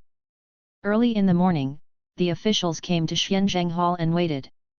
They had all heard about what happened last night, and everyone was very shocked. No one thought that an assassin would be so bold as to directly send people to bloodbath the 8th prince's mansion. You must know that there is a Grand Master and several masters in the 8th prince's residence. At this time, Lu Shiyun dragged his exhausted body into the Xianzheng Hall.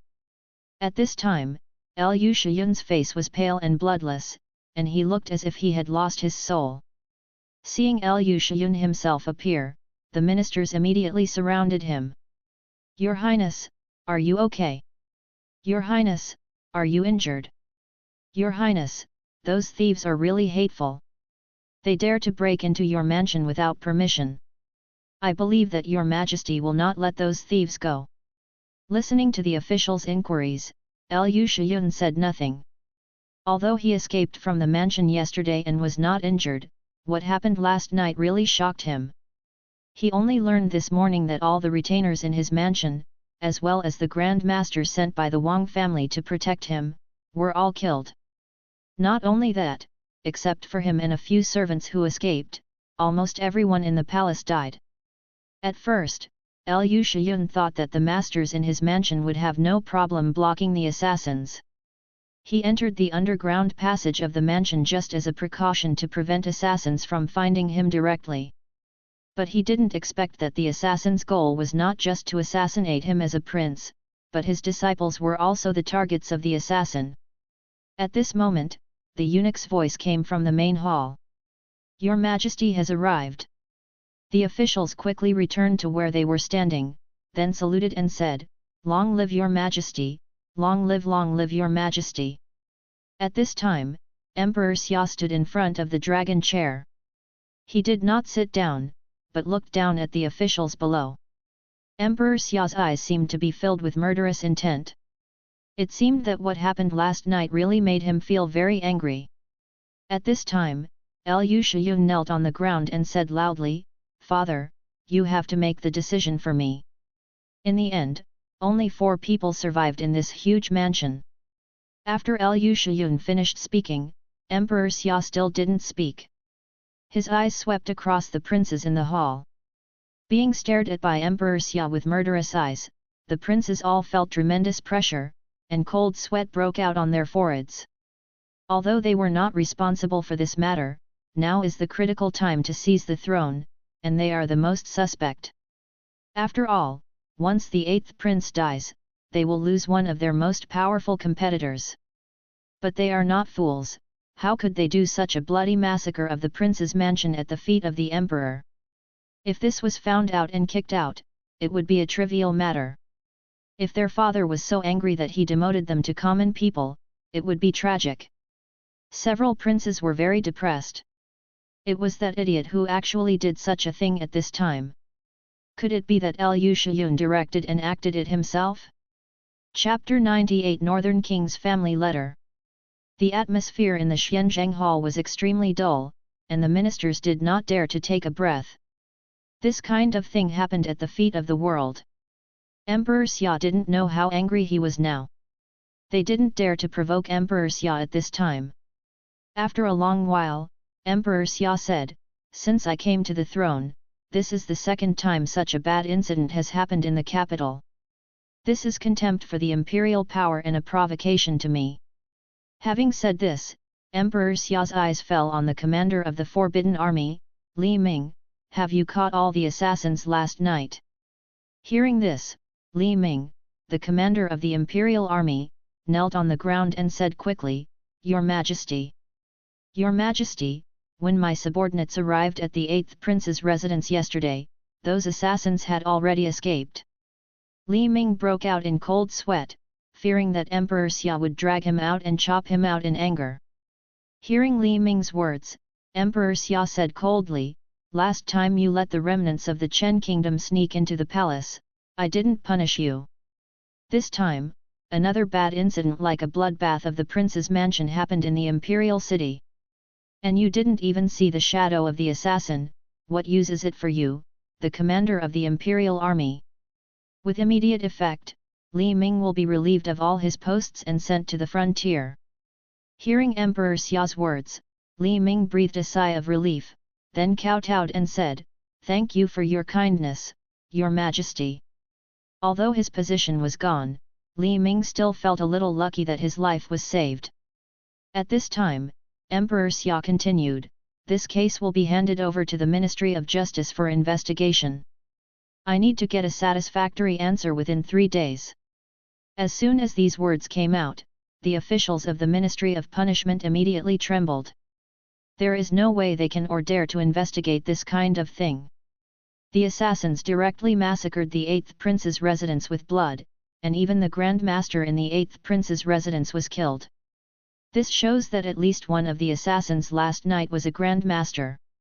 Anyone who can send a Grand Master and dare to rush to bloodbath a prince's mansion with great fanfare must have a big force behind him. It might even be the work of another prince. When they really find out that another prince did it, it will definitely be a hot potato for the Ministry of Punishment. In Daxia, the Ministry of Punishment has no way and no qualifications to try the prince's crime. Although they knew this was a hot potato, the officials of the Ministry of Justice did not dare to refuse. Now that Emperor Xia was furious, they dared to say anything at this time, fearing that their heads would be moved later. At this time, Emperor Xia said to Lu Chen, "King Qi, get up. I will make the decision for you." Lu Chen said quickly, "My dear father, I thank you." Emperor Xia did not continue to say anything on this matter. Although this matter was very bad, the assassin has not been caught yet, and there is not even any information about the assassin. It is too early to discuss how to deal with the assassin. They had other things to discuss today. At this time, Emperor Xia looked at Shangshu of the Ministry of Revenue and said, "Wang Shangshu, I heard that you have been blocking the food and grass for the army heading to Beijing. I wonder if this is the case." Wang Hai, the Secretary of the Ministry of Revenue, said quickly, "Your Majesty, it's not that I want to hold up the army's food and grass. It's that the Ministry of Revenue is seriously short of money and it's really hard to get so much silver in a while." Emperor Xia said indifferently, "You mean if you can't raise the money, the court won't have to send troops to Beijing to resist the barbarians?" Wang Hai, is it possible that you have colluded with the barbarians and want the barbarians to march straight into the capital and deliberately delay the departure of the army? Hearing Emperor Xia's words, Wang Hai's face instantly turned pale.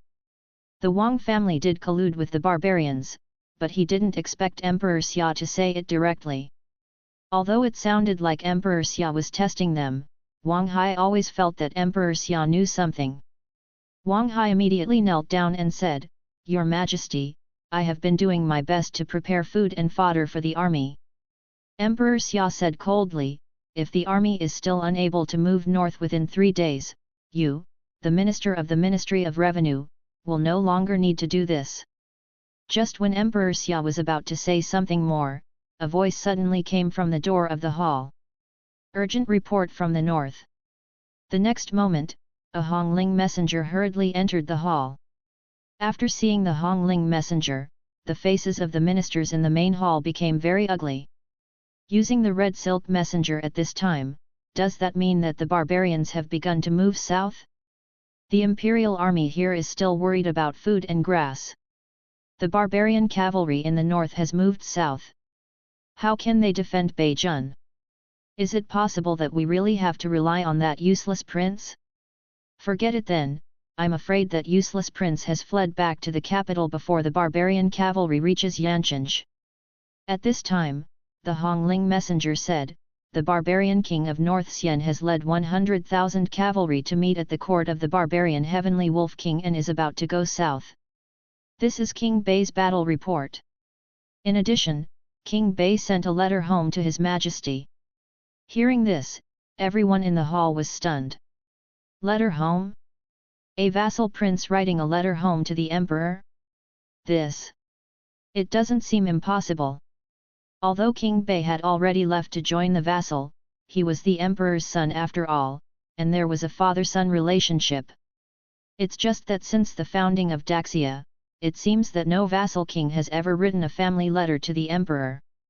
They have always been memorials. The eunuch beside Emperor Xia did not hesitate, and immediately came to Hongling's messenger, picked up the battle report and family letters, and then presented them to Emperor Xia.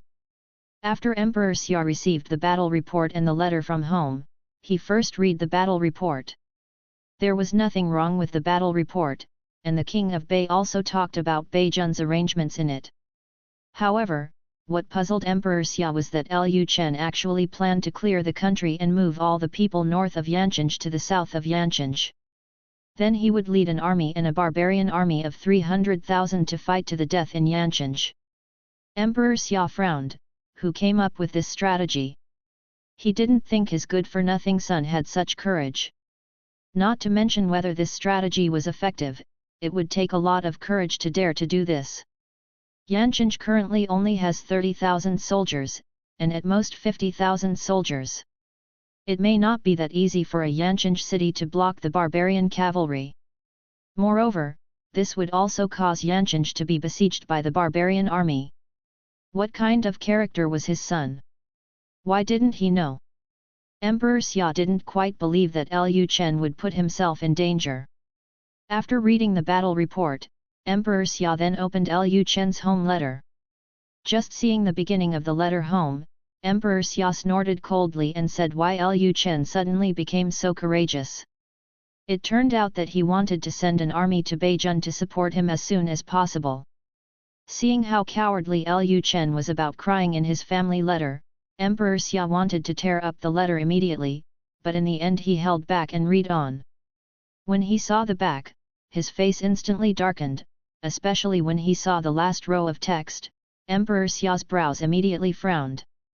He had actually known for a long time that the barbarians' move south this time must be related to the aristocratic family. This kind of thing could be guessed without investigation, but he didn't know who was colluding with the barbarians. The Daxia-style weapons mentioned in Lu Chen's family letter just confirmed his guess again. What really made Emperor Xia frown was that Lu Chen mentioned the 8th prince in the letter. Chapter 99. It seems that His Highness the 9th Prince has an expert around him. Seeing that the expression on Emperor Xia's face was getting more and more ugly, the ministers in the hall were very curious about what King Bei had written in his letter at home, which made Emperor Xia look so angry. The fact that the 8th prince's residence was bloodbath didn't make Emperor Xia angry, right? After reading the contents of the family letter, Emperor Xia flicked his sleeves, said coldly withdraw from the court, and left the hall. The ministers in the hall were all confused and didn't know what happened. Are you resigning now? Emperor Xia hasn't said anything about the Northland battle report yet? And he has not let anyone go to his study to discuss military affairs this time. This made the ministers even more curious about the letter from King Bei. What was written in the letter actually made Emperor Xia leave the hall in anger. After a while. Royal Garden. When Emperor Xia came to the royal garden, he directly gave the battle report and Lu Chen's family letter to the national master Situ Ce. Situ Ce took a look at the battle report, and then carefully read Lu Chen's home letter. The expression on his face suddenly became a little more serious. After a long while, Situ Ce said, Your Majesty, it seems that this battle report is not as important as this family letter. Obviously, King Bei wrote this battle report in order to send this letter home, so he asked the Hongling messenger to deliver it. Although it seems from the content of the letter from home that King Bei is just a loser who wants the court to send troops to help him resist the barbarians, the two most critical points in the letter from home were written out completely by King Bei. The first point is the appearance of Daxia-style weapons and equipment among the barbarians, and the second point is the appearance of the 8th prince's caravan in Beijing. The presence of Daxia weapons in the north proves that someone in Daxia must be collaborating with the enemy and betraying the country. However, Beijing is so poor, yet the caravan under the name of the 8th prince went to Beijing to do business, which proves that there may be something wrong with the 8th prince. This family letter from King Bei almost revealed that the 8th prince was a collaborator and traitor to the country. Obviously, Bei Wang's purpose was not just to complain in a letter at home.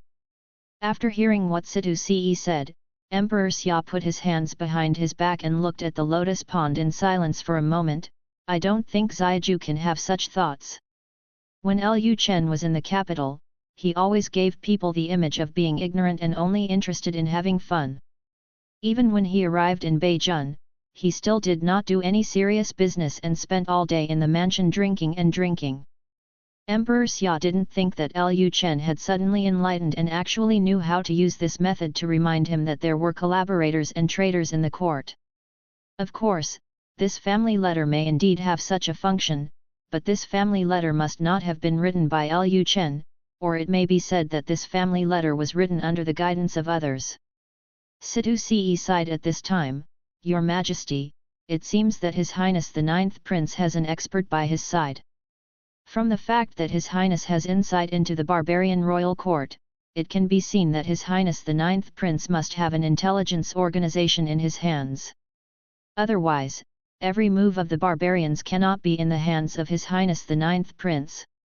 Emperor Xia fell into deep thought again. What Synopsis said was correct. Lu Chen was able to know in advance that the 300,000 barbarian army was heading south, and he also knew that some people in Daxia were collaborating with the enemy and betraying the country. He even knew that the king of North Xian led 100,000 cavalry to join the serious king. This proves that Lu Chen has an organization in his hands whose intelligence-gathering capabilities are not weaker than those of the Shadow Guards. This made Emperor Xia feel a little threatened. Lu Chen, this uneducated good-for-nothing son, actually controls an intelligence organization with such strong intelligence-gathering capabilities? What does he want to do? What does he dare to do? This made Emperor Xia have to wonder if Lu Chen had been hiding his clumsiness when he was in the capital. But judging from his performance, he doesn't seem to be the kind of person who hides his clumsiness. He has lived in the capital for so many years and has been living under surveillance. His behavior and habits don't look like acting at all. This made Emperor Xia even more suspicious of whether there was some force behind Lu Chen that planned to use Lu Chen to achieve some ulterior purposes, especially Suanya Palace. Emperor Xia has always been worried about Lu Chen's identity as the son of God. At this moment, the Shadow Guard commander appeared behind Emperor Xia. "Your Majesty, Commander Bai is reporting secretly." Upon hearing this, Emperor Xia immediately turned around, took the secret letter from the Shadow Guard commander and opened it. After reading Bai Qingqing's secret letter, the expression on Emperor Xia's face became even more ugly. Sure enough, as he thought, Suanya Palace really sent people to Beijun, and it was the owner of Suanya Palace who went to Beijun in person. But according to the secret report, it seems that Suanya Palace did not provide any assistance to the North Palace, and the owner of Suanya Palace has already gone south with Lu Chen's wife and concubines. There was no one around Lu Chen now. This made Emperor Xia feel a little confused. If Suanya Palace was not behind Lu Chen, were there other forces behind him? He didn't believe that Lu Chen alone could form an intelligence organization that could reach into the barbarian royal court. A little strange. Emperor Xia did not doubt Bai Qingqing, he just felt that Bai Qingqing had not yet found out the real secrets of the North Palace, or that he had not yet come into contact with the people behind Lu Chen. Then Xia Huang said to the Shadow Guard commander, "Let Commander Bai find a way to climb into Ziaju's bed. I need more information about Ziaju. In addition, let her seize the time to investigate whether Zioba's caravan really has contact with the barbarians in Beijun." The Shadow Guard commander immediately said, "Yes, Your Majesty. Go down. My subordinates resign." After the Shadow Guard commander left, Synopsis asked, "Your Majesty, let's not talk about His Highness the 9th Prince's affairs. Are you going to deal with the 8th Prince's affairs?" Emperor Xia said calmly, "I don't think he can do this alone. There must be a family behind him. When the matter in Bei County is resolved and Shadow Guard has collected enough evidence, it will be time to deal with those moths." Northland. The Heavenly Wolf King's Court. An old man covered in animal skins with wrinkled skin was drinking and chatting in front of the serious King Xiao Hungbo. At this time, Xiao Hungbo said to the slave beside him, "Go and call the princess." The slave immediately stood up and left the king's tent. At this time, Xiao Wenyao was on a grassland highland, looking in the direction of Beijun. After a while, the slave beside Xiao Hungbo came behind Xiao Wenyao and said, "Your Highness, the king wants you to go to the king's tent." Hearing this, Xiao Wenyao's face instantly turned pale. Of course she knew why her father asked her to go to the king's tent. Wasn't it just to serve King Baixian and pour wine and water for King Baixian? Xiao Wenyao saw King Baixian a few days ago. Not to mention that King Baixian was ugly, the smell all over his body made Xiao Wenyao want to vomit. Although they are all on the grassland, the tribe of the serious king is very clean, unlike the North Xian king who never takes a bath in his life. Xiao Wenyao immediately said, "I'm not going. You go back and tell my father that I'm not feeling well." Upon hearing this, the slave quickly said, Your Highness, please don't embarrass me. If you don't go, the king will definitely kill me. Slaves have no status among the barbarians, and they are killed at will. Although Xiao Wenyao had some sympathy for the slave, she still said, I won't go. Having said this, Xiao Wenyao was about to turn around and leave. However, at this moment, two of Xiao Hongbo's personal guards appeared in front of Xiao Wenyao. Your Royal Highness, the king asked us to take you to the king's tent. Xiao Hongbo also guessed that Xiao Wenyao might not come, so he simply asked someone to take her there by force. Today is the day to make good friends with King Baixian. We must let King Baixian see what his future princess will look like. Seeing the two strong men wearing animal skins in front of her, Xiao Wenyao knew that she could not escape, so she had no choice but to say, I know. Xiao Wenyao then followed to the king's tent. Entering the king's tent, Xiao Wenyao saw the old man who made her feel sick. At this time, Xiao Hongbo said to the king of Baixian with a smile on his face, King of Baixian, this is my daughter, your future princess. Hearing this, King Baixian looked at Xiao Wenyao with a smile. Seeing Xiao Wenyao's bumpy body, King Baixian could not help but swallow his saliva. He had long heard that the serious king's daughter was one of the rare beauties on the grassland, and when he saw her today, she truly lived up to her reputation. This is much more beautiful than the women he snatched from Daxia. Being stared at so directly by King Baixian, Xiao Wenyao suddenly felt like something was crawling on her body. Xiao Hongbo looked at Xiao Wenyao at this time and said, Yao, come here and pour wine for your future husband. Hearing Xiao Hongbo's serious voice, Xiao Wenyao knew that she had no way to refuse, and then she was about to come to Baixian king to pour wine, but at this time Xiao Wenyao's uncle Xiao Pengtian said, Your Majesty, Yao has not officially married yet. To the king of Baixian, it is not appropriate to ask her to pour wine for the king of Baixian now. The princess once said that we should learn from Daxia, so we should also learn from Daxia's etiquette. In Daxia, a woman cannot have contact with her future husband before she is married. Hearing what Xiao Pengtian said, King Baixian suddenly felt unhappy, but Xiao Hongbo was not angry at this time. He smiled and said to King Baixian, King Baixian, I think what my subordinate said makes sense. Don't you wait until you take Beijun and ask Yao to pour you wine. Seeing that Xiao Hongbo had said this, King Baixian had no choice but to say, well, when the day my princess marries me, I will have a good drink with my princess. Having said this, King Baixian looked at Xiao Wenyao's body with lewd eyes and licked his lips. Chapter 100 Who Made Me the Daughter of the Serious King?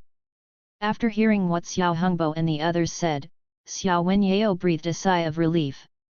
At this time, Xiao Hongbo said coldly, Yao, please go out first. Xiao Hongbo's tone was very cold, as if she was not Xiao Hongbo's daughter. Xiao Wenyao walked out with a lonely look.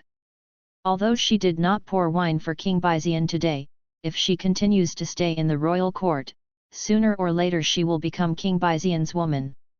And that day is almost here. As long as Beijun is defeated, he will marry that old man who never takes a shower in his life. Thinking of this, Xiao Wenyao felt extremely painful in her heart. Shortly after Xiao Wenyao walked out of the king's tent, Xiao Pengtian followed. After seeing Xiao Wenyao who was in a state of despair, Xiao Pengtian immediately walked up to her and asked with concern, Yao, are you okay? Xiao Wenyao ignored Xiao Pengtian and walked straight towards the grassland in the distance. Seeing Xiao Wenyao's appearance, Xiao Pengtian sighed deeply, and then Xiao Pengtian continued, Yao, uncle has tried his best. Only then did Xiao Wenyao say, Uncle, I don't blame you. Who made me the daughter of the serious king? The more Xiao Wenyao talked, the more aggrieved she became, and she began to cry woo as she spoke. Seeing Xiao Wenyao crying so sadly, Xiao Pengtian sighed. Although he still had some status in the serious king tribe, he could not change Xiao Hongbo's mind. After all, the serious king had the final say in this tribe. At this time, Xiao Wenyao, who was sobbing, suddenly thought of something, and then asked while crying, "Uncle, was my mother really killed by my father?" At first, when Xiao Wenyao heard what Xiao Pengtian said, she didn't believe it. After all, her mother and her father seemed to be so in love before, so how could her father kill her mother? But now that she saw her father treating her like this, completely ignoring her daughter's happiness for the sake of his ambition, Xiao Wenyao had to wonder whether her father really killed her mother in order to marry the princess. Hearing Xiao Wenyao's question, Xiao Pengtian fell into silence. Although he had told Xiao Wenyao about this matter before, he only said it in anger at that time. After all, he really couldn't stand Xiao Hongbo's behavior. However, he did suspect that his sister's death had a lot to do with Xiao Hongbo. But seeing Xiao Wenyao so sad, he didn't want to tell Xiao Wenyao more about his sister. After a moment of silence, Xiao Pengtian still said, "I just have a suspicion. Your mother was always well before and had no illness.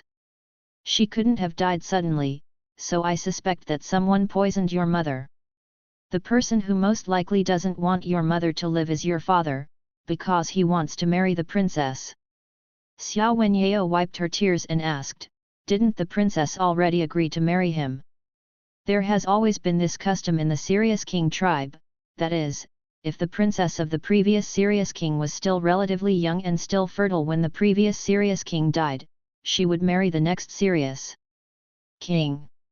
Of course, the premise is that the next Sirius King is not related by blood, but judging from the way the Sirius King is born in the Sirius King tribe, in many cases the new Sirius King is not related by blood to the previous Sirius King.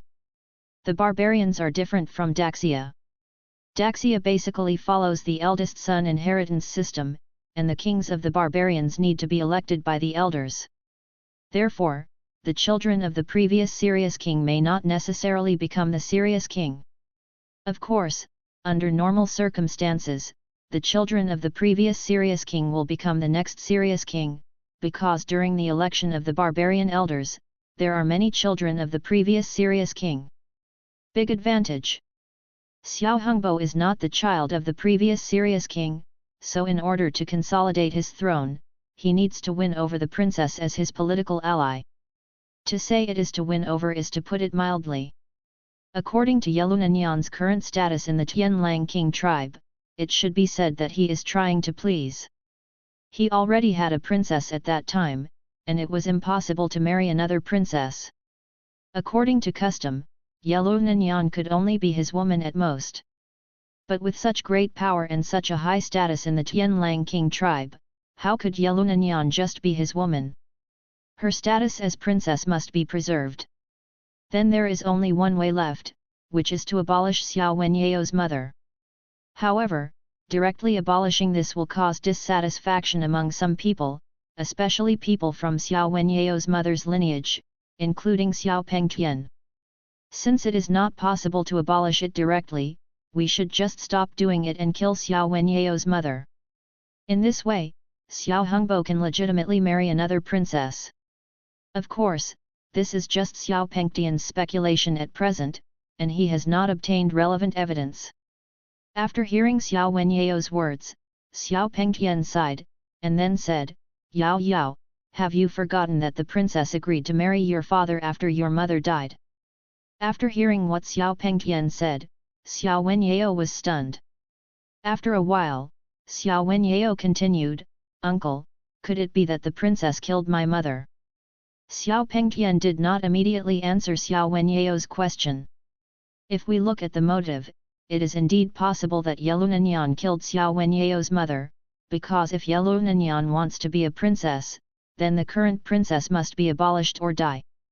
Judging from the situation at the time, it was impossible to abolish it, so the only option left was sudden death. However, Xiao Pengtian does not think that Yelunanyan needs to marry Xiao Hongbo to maintain her status. She has already received the support of various elders in the Sirius King tribe. Even if Yelunanyan proposed not to marry the Sirius King at that time, the elders I won't say much. And based on her contribution to the Sirius King tribe, if she didn't want to marry Xiao Hongbo, no one would say anything. Therefore, if Xiao Hongbo wants to get Yellow Nanyan's support, he must abolish Xiao Wenyao's mother's position as princess. And if Yellow Nanyan wants to maintain her power in the Serious King tribe, she only needs to have a good relationship with those elders and strengthen. Since she has great influence in the tribe, there is no need for her to marry Xiao Hongbo. The most important thing is that it was Xiao Hongbo who took the initiative to marry Yellow Nanyan and make Yellow Nanyan his princess. This further confirmed Xiao Pengtian's guess.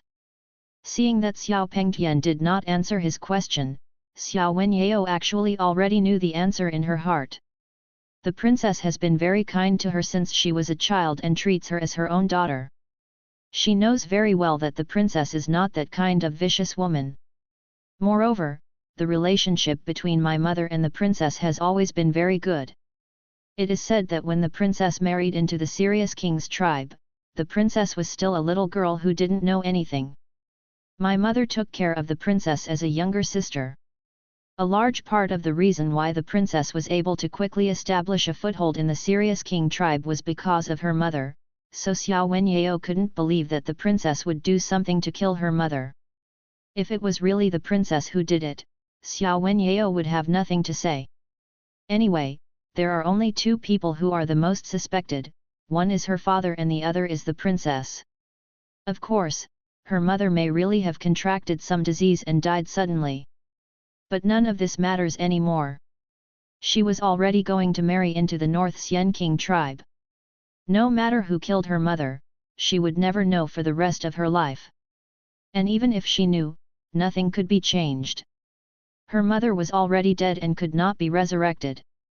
Thinking of this, Xiao Wenyao couldn't help but sob again.